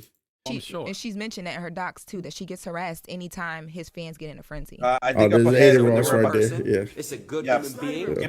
But hey, bro, we on stream, bro. Come on, like, I gotta be just don't do it, bro. This is the video. That's my real friend. We're not gonna do no false in the stream. Yeah, so that was Aiden Ross. But she was granted a domestic violence restraining order, and according to the restraining order, DDG has to stay 100 yards away, and the judge gave her permission to take nearly the 18-month-old son Halo to Italy, where she'll be filming a movie for 2 months coming. A year and a half, bro. Stop. I hate when they say the 18-month shit, 23-month shit. And Allie got a lot of Jesus, receipts, bro. right? Yeah. Oh, yeah. People I told say you this she shit. got text 24 messages months, in 2 this, years old, doc that bitch. she filed. 2 years She old. has photos. A judge is not going to grant a restraining order just off of like oh my God, I think this is happening to me. You have to show what you're talking about, at least enough for a judge to Right. say, okay, I want to keep you safe until we figure out. Right. You know what I mean? That's what I'm saying. It shouldn't matter what the fucking people say. Like right there, they just like, I know my friend, he wouldn't do it, bro. The judges got the proof and made that because of the fucking proof. That's what I'm saying. Like, I wasn't saying that to be a dickhead chat, saying like, oh, she shouldn't be posting her private business online. It's not that. It's more for herself. Because now you got to deal with the scrutiny of random people that really don't give a fuck about you. The court isn't going to give a fuck about you if you're in the right position. So that's what I'm saying. Just keep it to the courts. You show the proof, and the judge is like, oh, this is real, and that's why the restraining order happened. But you showing that same evidence to people, they're not going to get you a restraining order. They're not going to protect your kid. See, I'm gonna play the bad cop with you, twin, and I'm gonna tell you this. I understand where she's coming from. Because at the end of the day, you're messing with my image, you're messing with my name, you're messing with my reputation. Yeah. You're gonna fucking sit here and say shit about me and fucking bash my name to the ground and whatever it True. is. I get Yeah. it. There's no need for you to go back and forth with fucking people that are trolling you online or is gonna Yeah. just say random stupid shit. But I get it where she's coming from. At the end of the day, you want to show that you do have the proof. I get it. You want to fucking be like, you know what? Y'all take his side. Y'all fucking just milking the shit out of this story, believing him, whatever you want to believe him. But this is my proof. Y'all fucking take it how you want to take it, and you do whatever you think you want to do with it. I understand where she's coming from. It sucks that she has to be put in that predicament. At least turn where off the she comments so has you don't to- have to deal with the bullshit. You know what I'm saying? I would say True that on at that. least. True That's on why that. True if on you that. want people to see the truth, but you don't want to deal with the scrutiny of the bullshit, because in the day But that's not where it she shouldn't get scrutiny. But if But she, that's not where it she comes doesn't to want, them. yeah, if she doesn't want to Because at deal the with end the of the scrutiny, day, turn off the comments so you don't have to see that shit and keep your mental health no, in I check. understand, Twin. Yeah, I understand. But like early, I don't know if it was earlier or no, actually it was on the last podcast with the whole YNW Melly. Yeah. You said who's your publicist, who's the one training you to fucking shut the fuck up and not say certain things. This doesn't go to her in particular. This goes to her team. Who the fuck is But telling her she how could to deal with request her it. social media? Yeah. No, and I get that. But her team should be there for her no matter what and be like, you know what, Haley, let me tell you this. I agree with what you're doing, but let's do this way. Yeah. Like, you know what I mean? But And the that problem kind of is, if falls on she her, said but it if also she falls says on her team. no to her publicist, like, I don't want to do it that way, the publicist still got to go what she say. But a lot of them will highly suggest, or if they let them take over, they will, because when you have a publicist, they can't just take over outright your media. Now, if you give them the permission, grant them to, they will. But like the thing is, I don't feel like she went. Well, she probably did went to a publicist and then didn't listen to the full extent of what they told her, and she just did it her way or whatever, or just didn't listen And to that's advice. probably what happened. Yeah, but let's continue to see what happened here. But the judge said you got the restraining order for a reason. But like, yeah, let's hear this. Like, or I don't want anything to happen. So let's separate y'all two, keep y'all away from each other, and let's look more into this. Let's investigate, figure out what's going on. And she did what you should do in that situation, right? She went to the police. Yeah. Like she went to the Right. courts. She was granted a restraining order. Right. And I'm sure there's more to come in regards to the law. And that's what I'm saying. You can play on the internet in the court of public opinion, but in the real world, the court of law is what matters. Right. Exactly. Exactly. I'm Charlemagne with this shit, I bro. did want to talk about yesterday, Cassie in court running us through. It don't matter what the back public to thing. Diddy, running us Or through know the the truth. video of her being dragged in that hotel room back in 2016. So people have been trying to figure out kind of like what the narrative is. Was she trying to get away from a freak off, or was this two people so jealous, so upset? Cassie says that was her trying to leave a freak off 100%. This is something different, She by the says way. that, Go ahead. So there's another topic. Oh yeah, because it says in here they're talking about different things. Yeah, they're talking about different things. I'm talking about Diddy, which is funny. It's something I wanted to like bring up. But no, go ahead. No, but just going back to what I was saying, like it just goes back to everything we were talking about, chat. It's just crazy how you're celebrities, how you guys. I would think you would be a little bit smart of how you would come to certain problems or how you would gravitate to certain problems and handle certain problems instead of handling it in the public, like the Breakfast Club said. Instead of worrying about what the public says, just go straight to who the really court and matters and police. who's really gonna judge this the right fucking way. Because if we leave it to the hands of fucking trolls on the internet and all that shit, we're never gonna get a result. We're never gonna hear the end of it. We're never gonna hear, oh, we came up with this. This is the agreement that we come up with. Because if we were to leave everything to the internet, everything would be a shambles. Yeah. It's just crazy that celebrities, it doesn't matter what kind of type of celebrity, YouTube celebrity, Twitch, streaming celebrity, and now famous celebrities that are doing music and doing gaming and twitching and all that stuff that are dabbling into certain things. It's just crazy how these celebrities, we have kids that look up to them, but yeah, this is what they're teaching the younger generation. You know, it's okay to go to social media. It's okay to blow it up. It's okay to fucking give content to the trolls that are just gonna blow up everything, and you're just feeding the trolls at this point. And it just sucks. Like, it just sucks that this is the shit that we got to deal with in our generation nowadays. Yeah, that's why I'm like, I'm the type of person I don't give a fuck like what these people think at that point, because like, at the end of the day, they're not gonna benefit you. You know what I'm saying?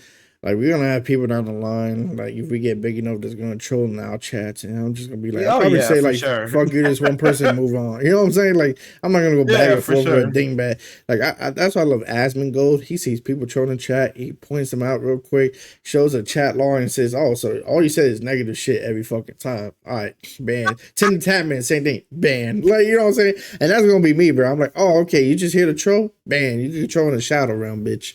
Like, I'm not gonna deal with that shit, bro. You know what I'm saying? Like I have thick skin. I'm from New York, bro. You ain't gonna phase me easily. Oh no, yeah, for sure. And if you do phase me, I'm gonna roast the shit out you, and then you're gonna regret it because you roasting me roasting you. I promise you, I'm gonna roast you 10 times better. It's not gonna end well. Let me tell you that right From now. personal experience, It ain't. It ain't.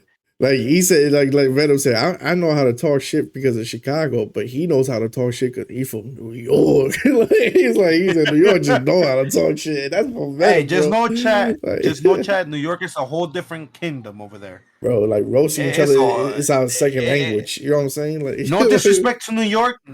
No disrespect to New York. I'm from the East Coast. I love New York. I have family that live in New York. But that's why the nickname New York has.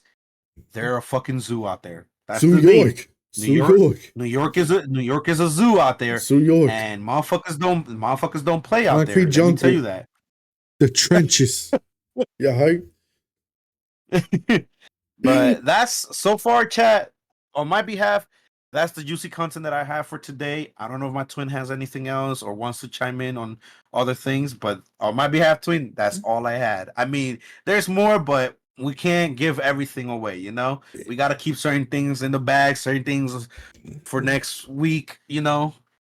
So this is the funny part, right? So I was looking at videos and I wanted to show you this. There's a lot of celebrities who are hating in the acting and actress world, right? Of Hollywood. A lot of people are in this divide in the industry of loving superhero movies and hating. And there's a lot of big name actors. And I think Tom Cruise is one of them who was talking shit about his Mission Impossibles of every repeat. Yeah. That they're hating the fact that like people are getting more famous because, oh, let's just say you're and somebody used what's his name? The dude that played Captain America. What's his name? Chris Evanfield? Or is that him? Chris Evans. Chris Evans. So Chris Evans plays Captain America, right? And they talk shit about him. They're like, before Captain America, he played very mid-tier movies, right?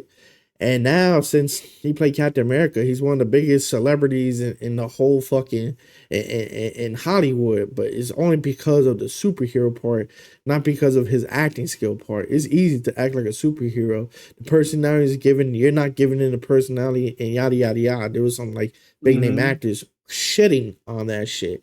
And at first, I thought it was like one or two like actors and videos about this shit. Then I was looking. There's like a lot of actors that just don't like superhero movie actors and actresses or people that got famous. And another one, this is why I'm like, oh nah, bro, now we got beef. They were talking about Robert Downey Jr.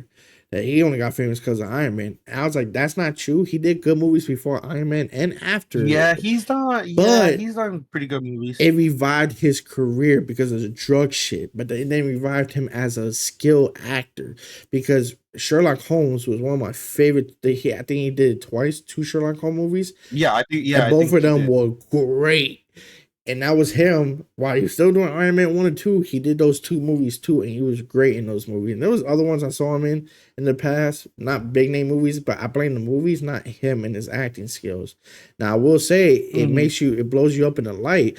But yet again, if anybody else did Iron Man, I don't think it'd be as massively successful as him because even Stan Lee himself is like, no, we didn't cast actor for Iron Man. No, he is Iron Man. Like, Stan Lee said that shit. He is the one. And then he said every time he talked to Robert Downey Jr., he doesn't call him Robert Downey. He's like, yo, Tony. Like, you know what I'm saying? Like, he digs like fucking this man is Tony Stark's because the way he presents himself, his real personality fits exactly like the Tony Stark character. So he doesn't have to act as Tony Stark. He is Tony Stark. To like, yeah, exactly. Because he his became personality. one. Like It's the same personality. It's like even Yeah. he said like I don't even have to act. I'm really just being myself, and that's the beauty of this character. The character represents me. And I represent the character. So I want to see this video right here. It says 5 celebrities who hate the Marvel movies. Right? No, DJ, you're not Yeah. wrong either. They do it because they're offered a spot. Right. And I mean, who wouldn't take the spot? Who would say no? Like, I mean, come on now. Like, even if you're ass in a movie before or whatever the hell it was before, you know that superhero movies do good, and you know how they do, and you know the fan base that they have behind it. You know your ass is gonna jump on that shit real quick. So I got this video right here. 5 celebrities who hate Marvel movies. I think they represent the reason. But apparently this is such a big thing. I've been seeing recently. Oh my god. There you go. But it's becoming a big thing that they're There's hating been it. so much talk lately about directors and actors and stars who hate comic book movies, specifically Marvel movies. So I thought I'd compile some of the most relevant criticisms from recent times. And this Now, was isn't 5 really years about ago, whether for or not fuck's I sake. Now agree it's with just them. bring It's more what I it back consider up. an interesting reflection on the state of the modern blockbuster. So let's go. Come along with me.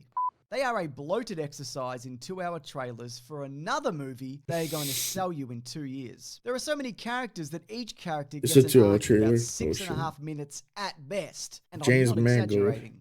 I don't want green goblins and tight outfits. I want intelligence, daring, work that drives society forward. I want a mirror, not every cliche regurgitated ad nauseum. When you look at my movies, it's always the regular Joe Schmo that's the unlikely hero. I find The it Godzilla silly when director, someone dons a 98. superhero suit and flies. I don't understand it. I grew up in Germany. That's probably why. I ain't gonna lie.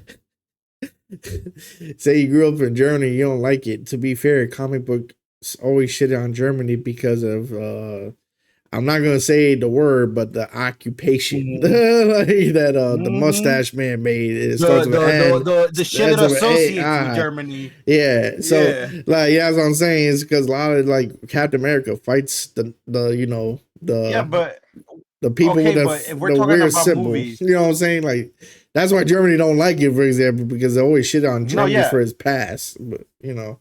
but wait, he's one to speak though, because if we're talking about movies that are just copy and paste of the same shit over and over, isn't that the same shit with Godzilla movies? Right, Godzilla been Aren't coming out you like the just 60s, 70s, bro. Don't you have like 10 movies That was gonna be the already? next thing I was gonna Don't say. you have?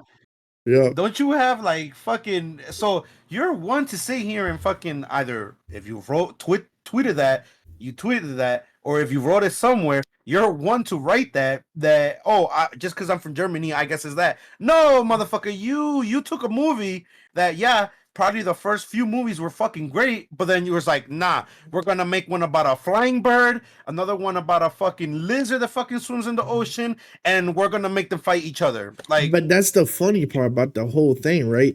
They will criticize those type of movies, right? But then they're in cliche genres. Like I think, what's his name? The guy that did Mission Impossible, Tom Cruise, whatever, made fun of fucking superhero movies. But then you made the same cliche movies over and over again with a spy movie. Like you're not 007, you wanna be 007. Fuck off! Like James Bond was better than you. Fuck out of here. Didn't he get pissed off also because he got offered a spot to do a Marvel movie, and then he's the one that denied and was like, "No, thank you, I don't want to do it." And now he regrets so it's it. Like, he regrets now it. Exactly. Yeah, and then the other one too, like the Godzilla dude. I'm like, bro, like you had the cliche movie, big monster, destroy city, a girl or another monster fucking stops the monster. Like, or military, it's either a girl, a military, or another monster that stops you. It's the same three cliche endings. But let's continue to hear these other stupid people. But yes, I'm the I voice find of this Rocket funny. Raccoon, but who gives a shit? Being a raccoon is a role a baby raccoon could do. And I'm a man. Also, Ant-Man gets too small, and that to me is unnatural. Men should be big, like me, with big, tan, pointy faces. I'm no Paul Rudd fan, I'll tell you that. Rocket Or like Paul Raccoon. Dud. Honestly, the my closest I can think of them, as well made as they And it's are, in New with York the actors doing and the best also they good can under the films. circumstances, is theme parks.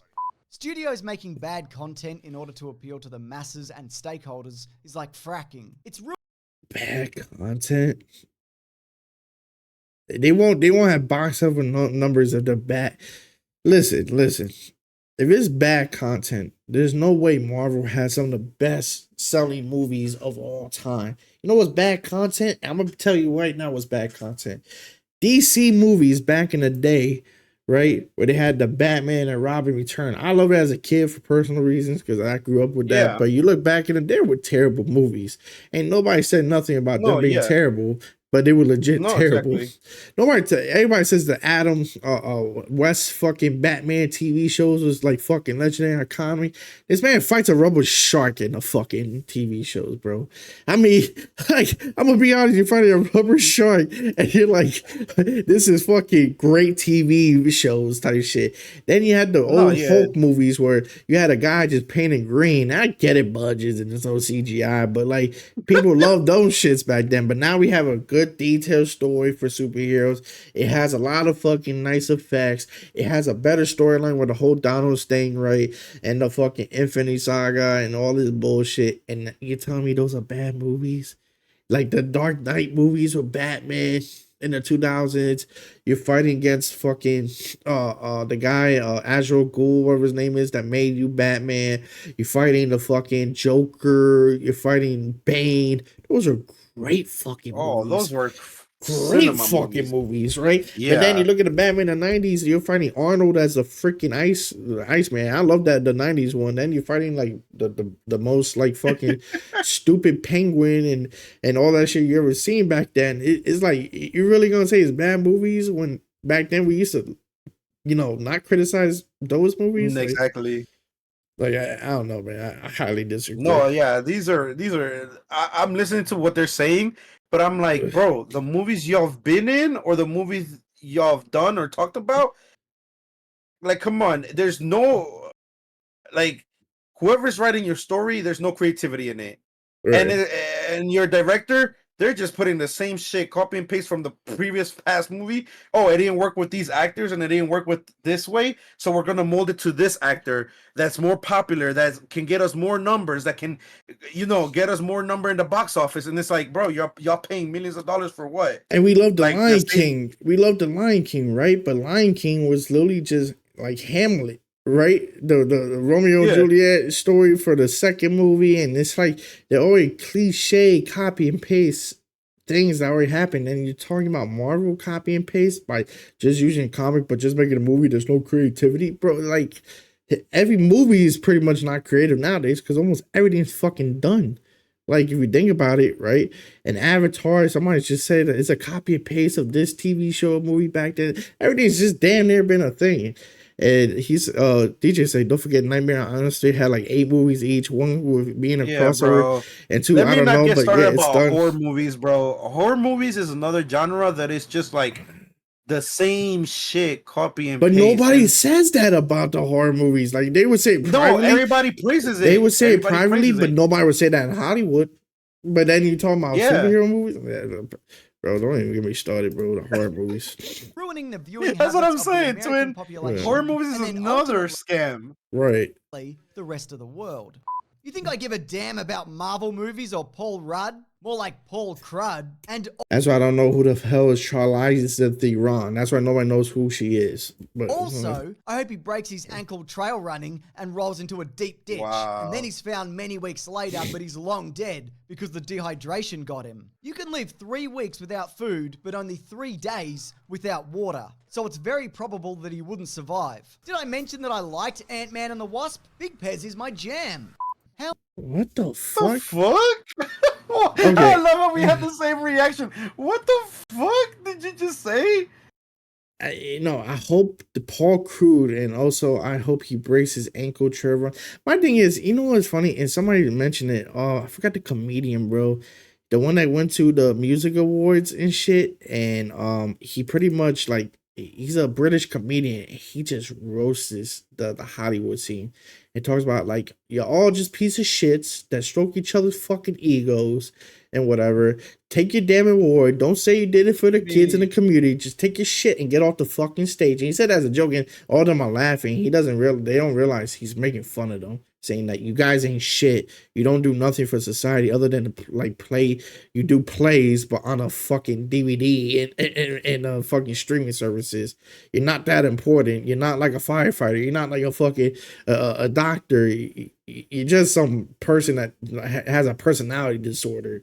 Like, No, exactly. like, you're nothing important. You don't contribute nothing to society. And Hollywood actors got mad, but it's like it's true, bro. Like, and then they say, and he said too, you act like a bunch of babies. Yeah, don't know how to actually be real adults and all this shit. And you have like really bad ego problems and like behavior problems. But yeah, use the excuse of you being actors and actresses as a thing.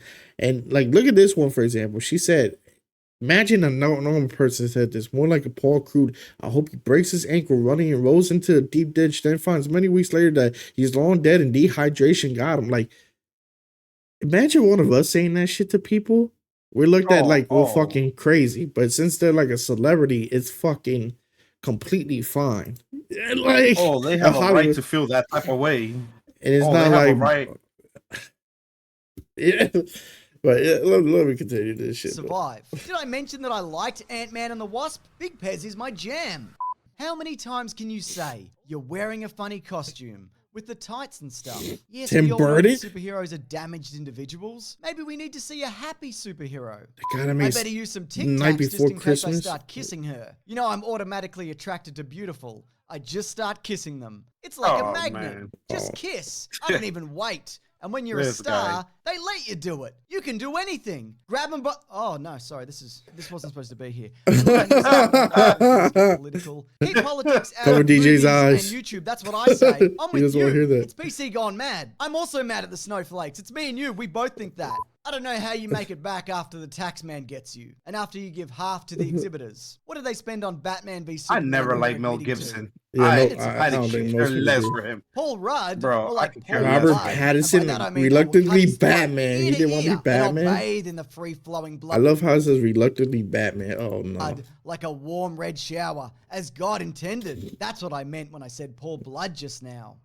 I mean, Oh I my can take God. my grandma and put her in a cape, and they'll have stunt doubles come in and do all the action. Anybody can do Oh, it. not They are Jesus relying Christ. on green screen and $200 million He said budgets. something? So to I me, don't it's believe not he said authentic. something. I'm inspired by an old, real star. Guys that can He really hasn't been do doing their superhero thing. movies, but he done Transporter. Oh my God, Fast and Furious. What? Yeah, he was I in Fast died and in Furious. 1985. I don't know what you're talking about. But fuck Paul Rudd. Orson Welles said what? But he died in 1985. I loved him in Transformers the movie released in 1986, his final performance. But You mean still, 86? He I'm said glad no. he's dead. I don't watch Marvel movies. Not when I'm busy being movies. I'm movies personified. When I dream about being a big movie screen in the highest of definition. No motion blur. And when I wake up, I scream because I know I will die one day. Paul Rudd, more like Paul Elmer Fudd, because like Elmer Fudd, he's a big Bro, fucking he is dumb one to idiot. fucking say shit, Hang on, bro. I'm not finished. I am movies, I was saying. My ultimate fear is that one day I won't be movies, and people will tire of Tom Cruise, and I'll have to change my I name to would've been Box tired of Office him. Bomb Snooze. I'll do it though, because I You love said the the craft. famous Quite three words, frankly, bro. I We're resent the tired of your question. ass. Yes, of course I enjoy the work and personality of Paul Rudd. Especially More like with the whole Paul controversy Stud, that he has, because that he's so part of the handsome. I kissed Alicia Scientology, bro. Silverstone in Clueless. Get the fuck out of here. I've never seen a Marvel movie. Oh my Not for God, lack of this guy. trying. Every time I attempt to go to a screening, something always stops me. One time I ran out of gas. One time I got my hand stuck in a big jar of peanut butter. Don't ask me why. One time I actually made it to the cinema, but it was full of bees, which normally I don't mind, but I suspect many of them didn't even purchase a ticket. Thank you so much for watching. Like and subscribe. I have a Oh shit.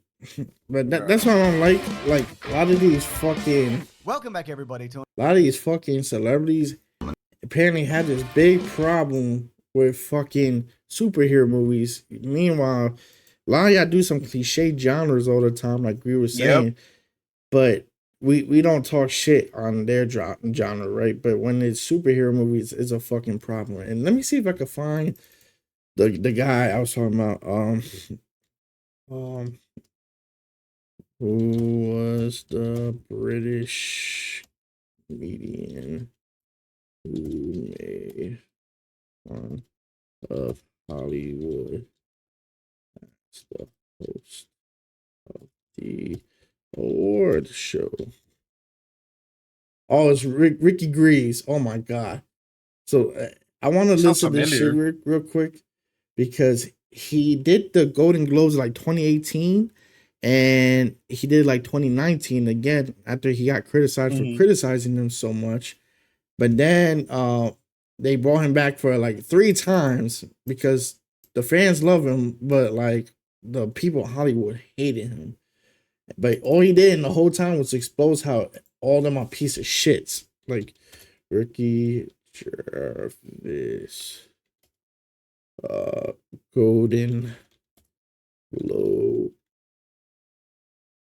roast. No, yeah, the movie industry is another fucking scam, bro. Yeah. That it's just in their own little fucking world. Like these actors like to talk shit about each other. Yeah. And the thing is, bro, each actor you've been in a movie that has sequels or that has like 3 to 4 fucking other movies that have to do the same shit, and they just prolong the story, and it's like, oh, we're gonna in this movie we're gonna kill one of the main characters or one of the important characters, but yet the next movie comes out and the fucking main character's still fucking there. Like, give me a good solid story, bro, that's gonna gravitate me and want to come back to watch fucking the movie. Like, writing for the movies, it has not been there. I want to say since the pandemic, bro. The pandemic, everything's going down fucking hill. Right. But look at this real quick. Look, except for Spider-Man Miles Morales, I would love that. Hello and welcome to the 77th annual Golden Globe this Awards. guy. Yeah. Live from the Beverly Hilton I know. Hotel here in Los Angeles. I know him. I'm Ricky Gervais. Thank you. This shit's hilarious, bro. You'll be pleased to know this is the last time I'm hosting these awards, so I don't care anymore. I'm joking. I never did. NBC clearly don't care either. 5th time. So, I mean, Kevin Hart was fired from the Oscars because of some offensive tweets. Hello? Oh, shit. Lucky for me, the Hollywood Foreign Press can barely speak English. And they've no idea what Twitter is. So I got offered this gig by fax. So let's go out with a bang. Let's have a laugh at your expense, shall we? Remember, they're just jokes. We're all gonna die soon, and there's no sequel. So... Oh, shit. Look at him so mad, bro. She's so... That was like Carrotines. Dolled up, you came here in your limos. I came here in a limo tonight, and the license plate was made by Felicity Huffman. So, no. Shush. Wow. It's her daughter I feel sorry for, okay? That must be the most embarrassing thing that's ever happened to her. And her dad was in Wild Hogs. So, lots of big celebrities here tonight. I mean, legends, icons, yeah? Look, at this table alone. Oh, no. Al Pacino, Robert De Niro. But...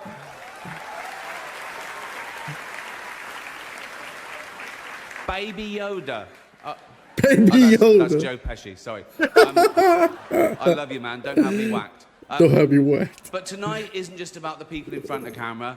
In this room are some of the most important TV and film executives in the world. People from every background, but they all have one thing in common. They're all terrified of Ronan Farrow.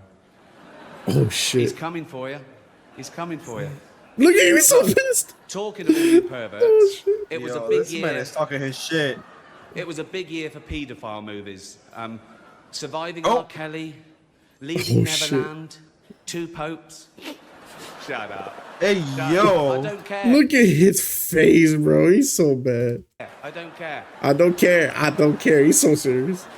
I don't care. Many talented people of colour were snubbed. He said, did we really invite this man? Unfortunately, there's nothing we can do about that. For the 5th Foreign time. Press are all very, very racist. So, the Hollywood Press is very... 5th time. I heard, what's his name? What's his name again? Tom Hanks. He gets so offended by his jokes. I'm like, bro, fuck off, bro. I love you, Tom Hanks. Tom Hanks. But he's telling the truth about your people, bro. He's telling the truth about your people, bro. Yeah. He is offended by We this were shit. going to do an in memoriam this year, but when I saw the list of people that had died, it wasn't diverse enough. Oh, shit. It was mostly white people. Why does the country do I that? thought, nah, not on my watch. So, It's like, keep maybe next year. Let's see what happens.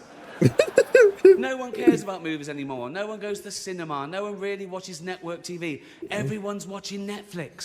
This show should just be me coming out going, well done, Netflix, you win everything. Good night. But no, we got to drag it out for 3 hours. You could binge watch the entire first season of Afterlife instead of watching this show. That's a show about a man who wants to kill himself because his wife dies of cancer. And it's still more fun than this, okay? Oh, shit. Spoiler alert. Yo, Season 2 he's is going on in the way, on so in the end, everybody he and the obviously didn't kill producers himself. and the fucking camera Just like crew. Jeffrey Epstein. Season 2 Oh, wait, more hold fun up. than Let me this, put a caption. okay? Watch. Wait, listen to this. Spoiler alert. Season 2 is on the way, so in the end, he obviously didn't kill himself. Just like Jeffrey Epstein. Oh, shit. Oh, shut up. I know he's your friend, but I don't care. He said, I know he's your friend. I don't your care. own plane, didn't you? Right. But seriously, most films are Ain't awful. no way this lazy, boy said that, bro. remakes, sequels. I've heard a rumour that there might be a sequel to Sophie's Choice. I mean, that'd just be Meryl Streep going, well, it's got to be this one then. Oh, shit. Yo. All the best actors have jumped to Netflix and HBO, you know, and the actors who just do Hollywood movies now do fantasy adventure nonsense. They wear masks and capes and really tight costumes. Their job. Remember I said they make fun of the Marvel Universe people and say that they're terrible actors, but they just do comic book movies. He mentioned this here, and this was 2020. Adventure nonsense. They wear masks and capes and really tight costumes. Their job isn't acting anymore. It's going to the gym twice a day and taking steroids. Really? Have we got an award for most ripped junkie? No. Most ripped junkie. No No point. We know we'd win that. Martin Scorsese, We know the who would greatest win living that, director, Martin. made the news for his controversial comments about the Marvel franchise. He said they're not real cinema and they remind him funny I of said theme that parks. shit. I agree. Although It's funny I said that shit. I didn't even know he talked about that shit in this shit. That's just mad ironic, bro. I'm dead That ass. shit is wild, bro. Bro, chat. When I say I'm dead ass, bro, I had no clue he talked about that topic in here. But that proves my point that like this is how big of a deal they brought it up into the whole thing, like the whole genre. But No. they're not real cinema. This man, and he said, let me cook. He said, I got shit to take off my chest. He said, I've been holding ammo, bro. Remind him of theme parks. I agree. Although I don't know what he's doing hanging around theme parks. He's not big enough to go on the rides. oh shit. Oh Tiny. shit. Oh, he's mad. He's like, oh, okay. Yeah, Right. sure. Oh, The Irishman was amazing. It was amazing. Look, it was. It was great. Long, but amazing. It wasn't the only epic movie. Once Upon a Time in Hollywood, nearly 3 hours long. Leonardo DiCaprio attended the premiere, and by the end, his date was too old for him. So. People don't know the whole thing about Leonardo DiCaprio. When he dates a woman and they turn 26, he dumps them. He don't go with women that's past the age of 26 for some reason. I've heard about that. That he likes them young. And he mentions that shit right here, bro, which is the funniest shit. Once Upon a Time in What? Hollywood, nearly 3 hours No, I long. know. Yeah. Leonardo No, I'm just saying. DiCaprio attended the premiere, and by the end, his date was too old for him.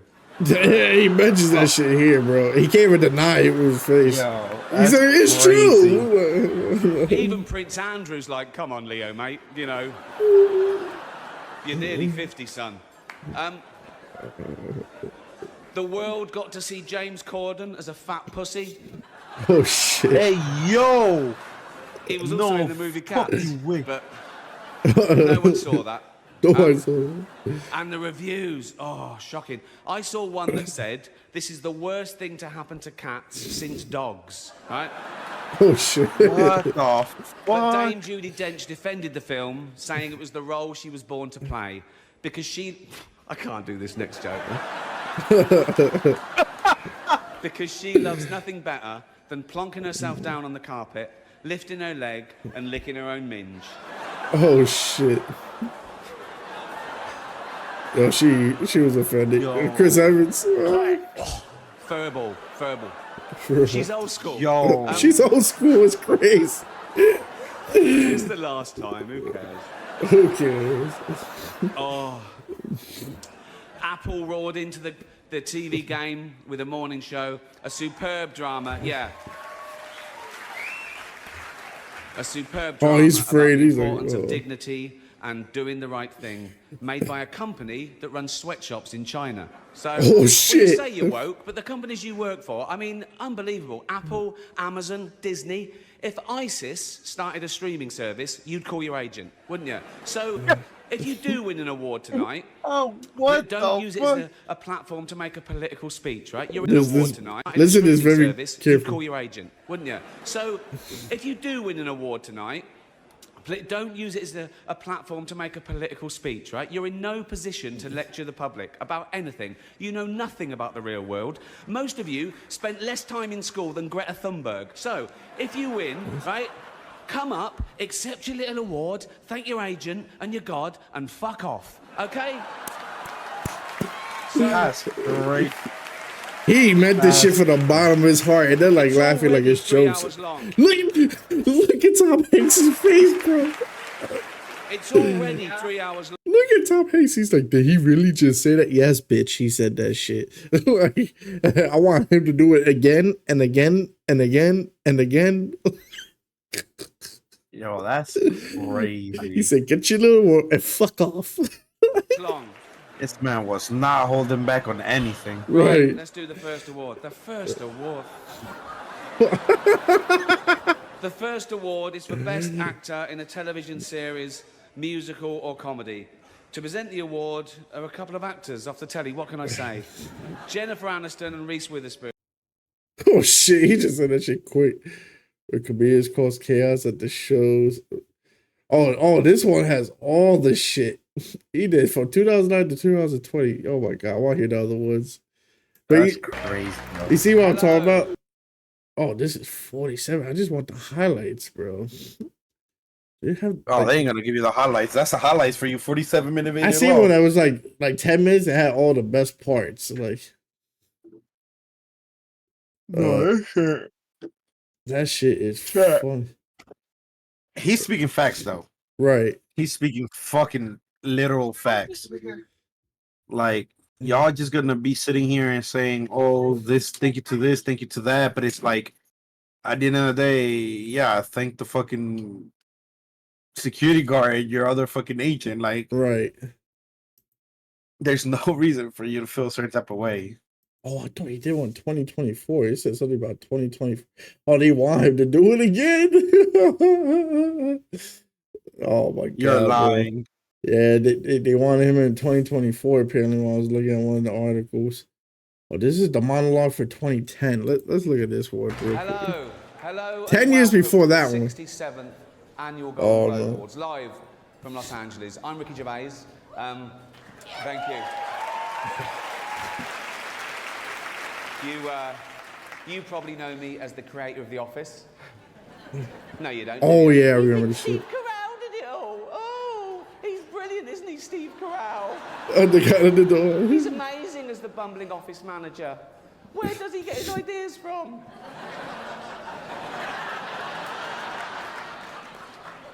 Let's pay him hundreds of millions of dollars and put him in every movie. If you can't be bothered to go to the cinema to see Steve in action, then just watch him every Thursday here on NBC. Yo. I think that particular version of the show has Nah, they said this part was scripted, by the way. jumped the shark a little bit. Oh, it was? Yeah. But the rest wasn't. I remember this. Then watch the original, Fridays, on Adult Swim. Or get the box set, that's still available. So, just 12 episodes in a special. Quality, not quantity, that's what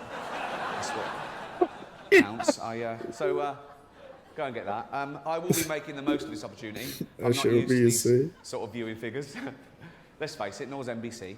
So, Can you imagine the Epstein files came out on a with serious this? note, just looking at all the faces here reminds me of some of the great work that's been done this year by cosmetic surgeons.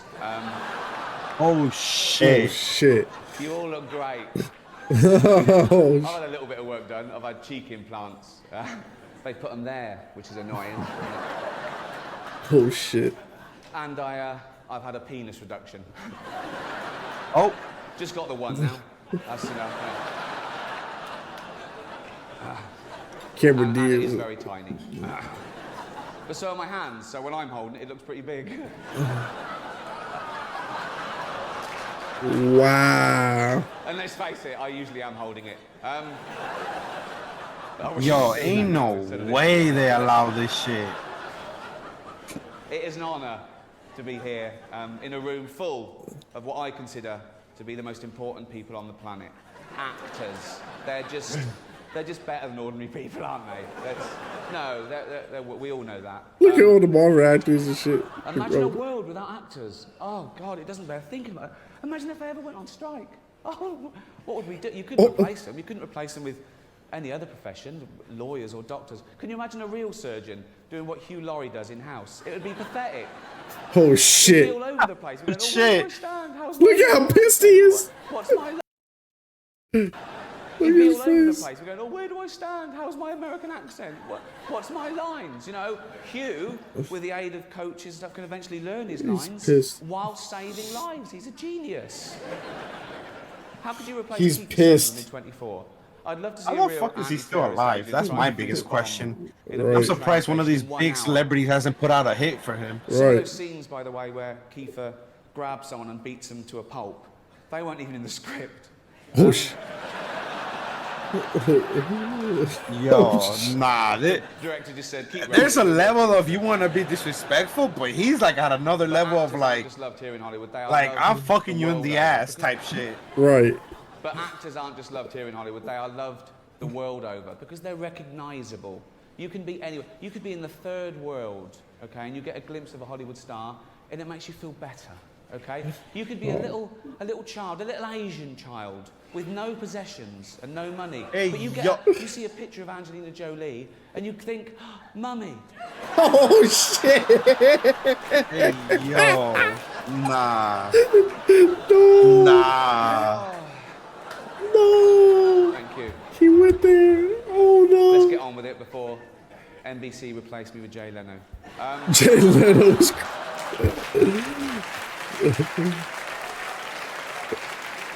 Ain't no way, bro. Ain't no way. Bro, I'm no telling way. you, bro. He just roasts them religiously, bro.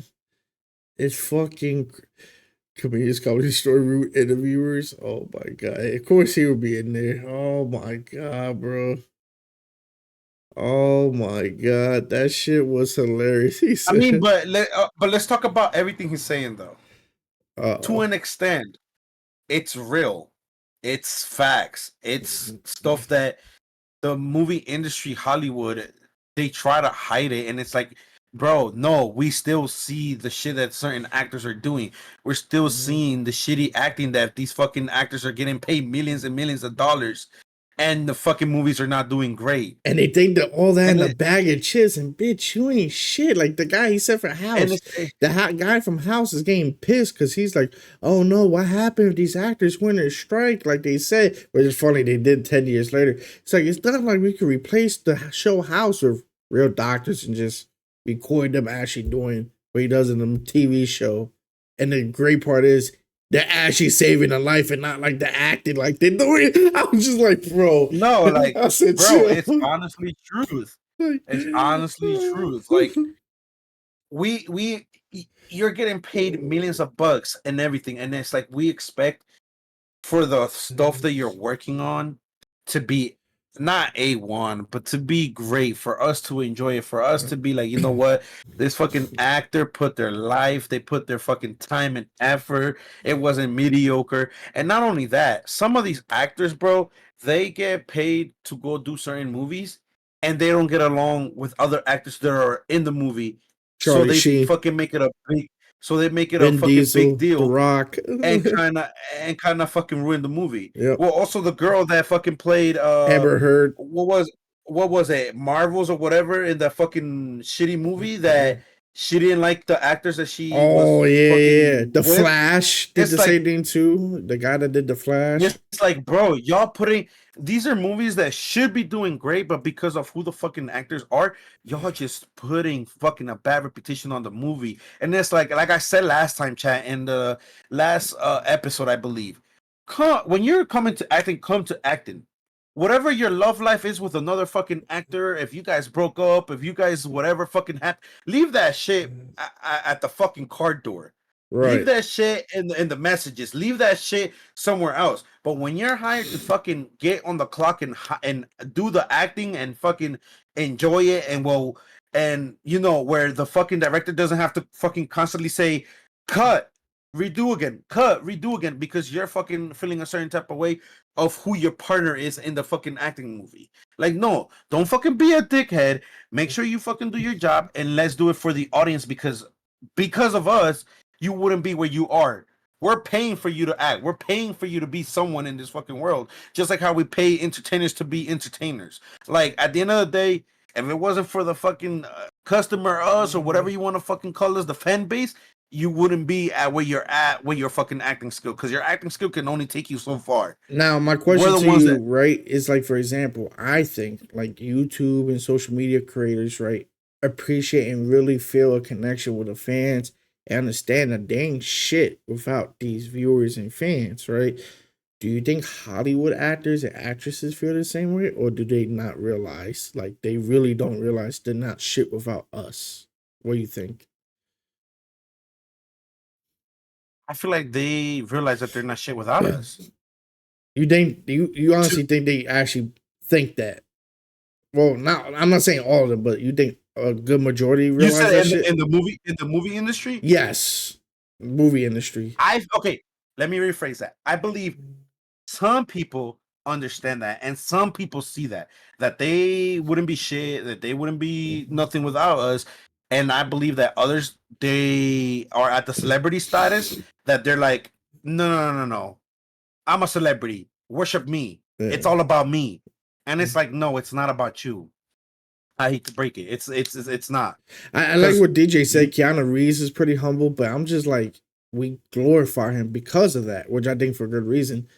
But how many people are not like that? You know what I'm saying? Like, no, and that's what I'm saying. I don't hear Jada Pinkett be like that. Right now, the fucking Hollywood and the industry and all that stuff, it's 50-50, or not even 50-50. It's probably like 10% of the ones that are acting know that we fucking, us, the fucking fan base, is what makes them. I truly believe that some of them are out there believe that shit. But the ones that have been doing it for so long, the ones that are been, acting since like, what, 2000, whatever the fuck, 19 something, whatever the fuck it is, I feel like they're at the status that they're like, no, our name already blew up, we are somebody, you guys can't treat us like you guys made us. But it's like, in reality, who started your career? Right. Who the people that bought your damn tickets. Who blew up your movie? Right. Who reviewed your movie? Who said your acting was A1? Facts. Who said, oh, this movie touched me? I can feel it because it's relatable to me. Who said all of that? Facts. Us. Like, don't forget where you came from. Just because you have a status doesn't mean we give a fuck about that status, because that can be removed and we can talk shit about your status and it'll be dirt on the ground. Like, it won't mean shit. Now we have social media that, like I said, Twitter. You could. You want to be a Karen? Oh, be a Karen and let the community handle you. Oh, right. Put him on the fucking pole, bro. Like, no, but yo, this one. I want to end things with this one right here. This is supposed to be the best of him in the Golden Globes. So I just want to see your opinion on this. Let's end it with a banger. Yeah. Today you and tomorrow you. On Sunday, funny man Ricky Gervais returns to host the Golden Globe Awards for a record 5th time. Here's a countdown of some of the most memorable jokes from the comedian, who doesn't mind pushing the envelope, to say the least. For any of you who don't know, the Golden Globes are just like the Oscars, but without all that esteem. Oh, shit. He made fun of Golden Globes. I agree with that. Oh, I shit. agree with that. What Kim Kardashian is to Kate Middleton, basically. Oh shit. What? Bit louder. Oh bit shit. trashier. Wow. Bit drunker. And more easily bought. Oh. Allegedly, nothing's been proved. Yo, the faces. Allegedly. Look at his face. Like, what the fuck? The girl behind him just like. Nothing's been proved. The excellent Spotlight has been nominated. Yeah.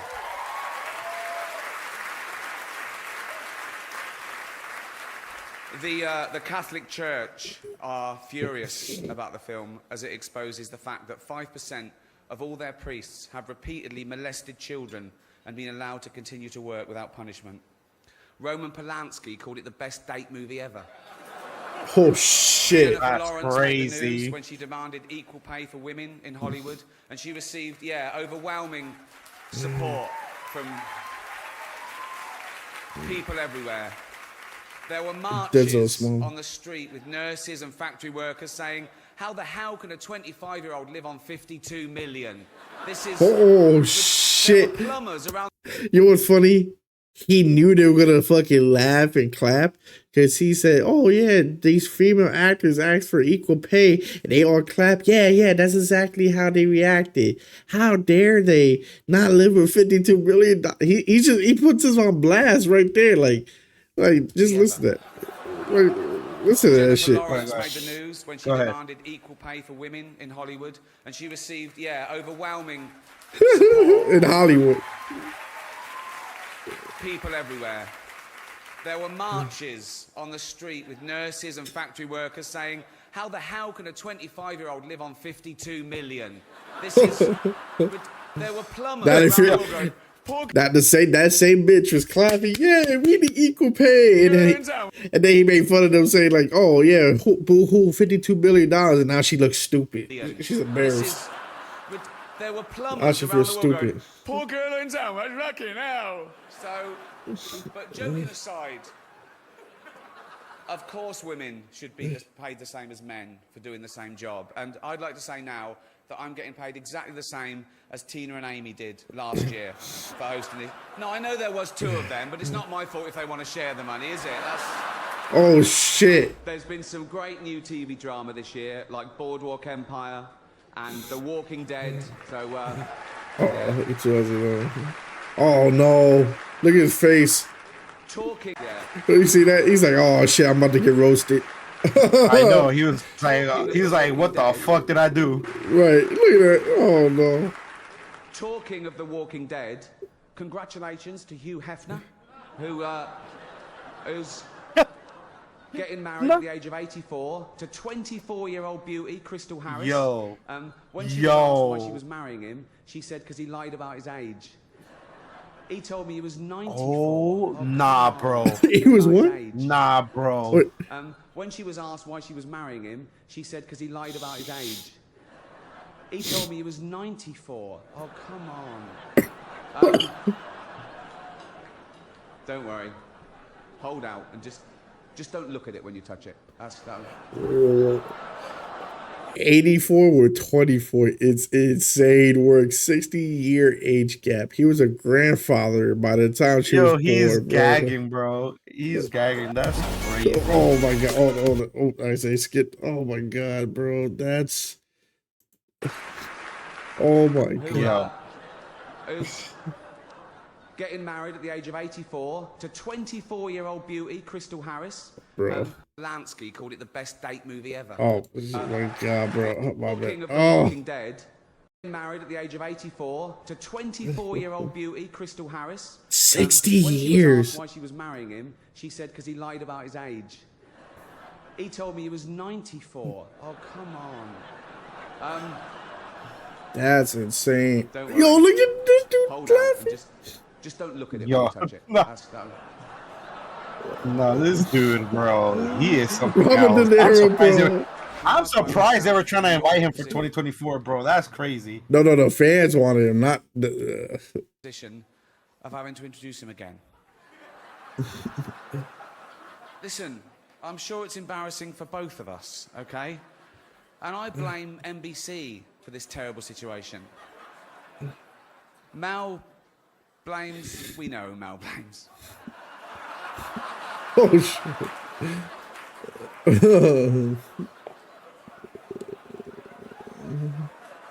Listen, I still Oh feel a bit hell bad no, for bro. it, right? Mel's I'm surprised forgotten he all has about it, not apparently. gotten fucking Still slapped feeling a like bit Chris bad for Rock it, did. Will right? Smith did to Chris Rock, bro. Mel's forgotten all about it, apparently. That's what drinking does. No. Because I'll be the one to rush to the stage, bro, and I'll tell him to Oh, shut the fuck up. he's talking about Mel Gibson. All Oh, about it, no. apparently. That's what drinking does. No. I want to say something nice about Mel before he comes out. So. Oh, yeah, okay. Here you go. I'd rather have a drink with him in his hotel room tonight than with Bill Cosby. From myself and Mel Gibson, shalom. That one ain't like fine wine, because, I mean, look at what happened to the dude that he just named. Oh. Well, he said, I'd rather have a drink with Mel Gibson over than Bill Cosby. Oh my God, bro. Yo. Nah, this is wild. Mez is saying fighting words, bro. Bro. And at that point, I'm surprised nobody has done the fucking Will Smith and just slapped him on stage like he did to Chris Rock, bro, because that shit is wild that he's saying. That shit is not like it's okay, like he's being funny or he's a comedian or whatever type shit. No, I'm sorry, twin, but those are like, let me take my suit real quick. Let me pull out my fucking dress shirt out of my pants because I'm about to bolt to that fucking stage. There's two problems. Right. One, he's white, so like hurting, like doing something like that to a white man, you're not gonna get away with like with a black man. I feel like they got away with the Chris Rock shit because they know it's a sketch, and two, like, you know, I don't think they're gonna respond the same way. And then the other problem I'll say is the fact that there's too many fans that backed up what he said. When Will made a joke, I mean, when Chris Rock made a joke, it was about somebody's wife. He made a joke, and he's talking about the whole industry and how they fucking abuse their power and stuff like that. He's like, oh no, they have a strike for women. Oh no, you know, they need equal pay. How dare you pay me 26 million rather than 44 million? You know, like, and it's like, oh no, these plumbers and nurses are going to strike for these people. How do you possibly could live with 24 million? And it's like, bro, it's funny because they applauded the beginning, and then they're like, oh, like, oh, he's roasting me for being a hypocrite. Like, you know what I'm saying? Like, so like, no, I completely crazy. And fans like us were like fucking like, oh, we're backing him up over these celebrities that ain't shit. And he's like, sure. he knows I would shit. definitely back him up too. He got my vote. Shit. Let him come back for 2025 at this fucking point, or whenever it is the fuck that he can come back. Yeah. I need, you know, matter of fact, you know where I need him to? Yeah. I need him to host the fucking NFL awards too, to talk shit about these fucking players that fucking don't do shit on the field and get paid millions of dollars. Facts. Like, bro, it's ridiculous how we're paying, like, how much these celebrities make. Yeah. Not only celebrities, players, entertainers, streamers, YouTubers, and we can't get half the content to be good. Right. Or half the shit to be okay. Right. And mind you, it compares to the gaming industry, like how we've been talking for the past few episodes. Yeah. You guys are AAA companies. You guys are big directors. You guys are companies that have a big group, and it takes a fucking village to do a movie, to do something entertainment wise, and it's still fucking ass and shitty. Right. And I think this is the perfect point too to just like end it off, because like based on everything we talked about, from the YouTube drama in the beginning, from how I feel about the Hollywood stuff, and all that, how they feel about each other and other actors, and then he just like said the same shit. Oh, other stories are hating because like the real celebrities, the real good actors are in Netflix and HBO now. The shitty ones, they're in fucking Marvel movies. So like it kind of ties in that and together. I'm just like, bro, it's funny how all that shit like comes to light. You know what I'm saying? Yeah, it's just crazy what this industry starting to become. Like, it's just ridiculous, bro. Facts. To sit here and see that where my tax money's going, or my fucking certain money's going to, it's like, oh, tickets shit. and movies and all this crap, it goes to this shit. Like, yeah, no. But thank you again, everybody that tuned into the show. As usual, I'm RJ Money 360. If you haven't followed me, go follow me. If you look at our title, it's gonna have both our channels linked in, saying that we're streaming together. Shout out to the legend, the heartbeat of this show, the comedy aspect, Chief ZA over here, AT. Thank you again, Chief. And I want to say again, like, without him, bro, this shit wouldn't happen, because he's the one, I want to say, that came up with this idea. I always say I want to do podcasts, and he did, and he said, bro, let's make a channel, bro. And I was just like, really? Like, you'd be down? He said, yeah, bro. And then we came up with he came up with the BigBackTwins podcast, because I always call him my Big Back Twin.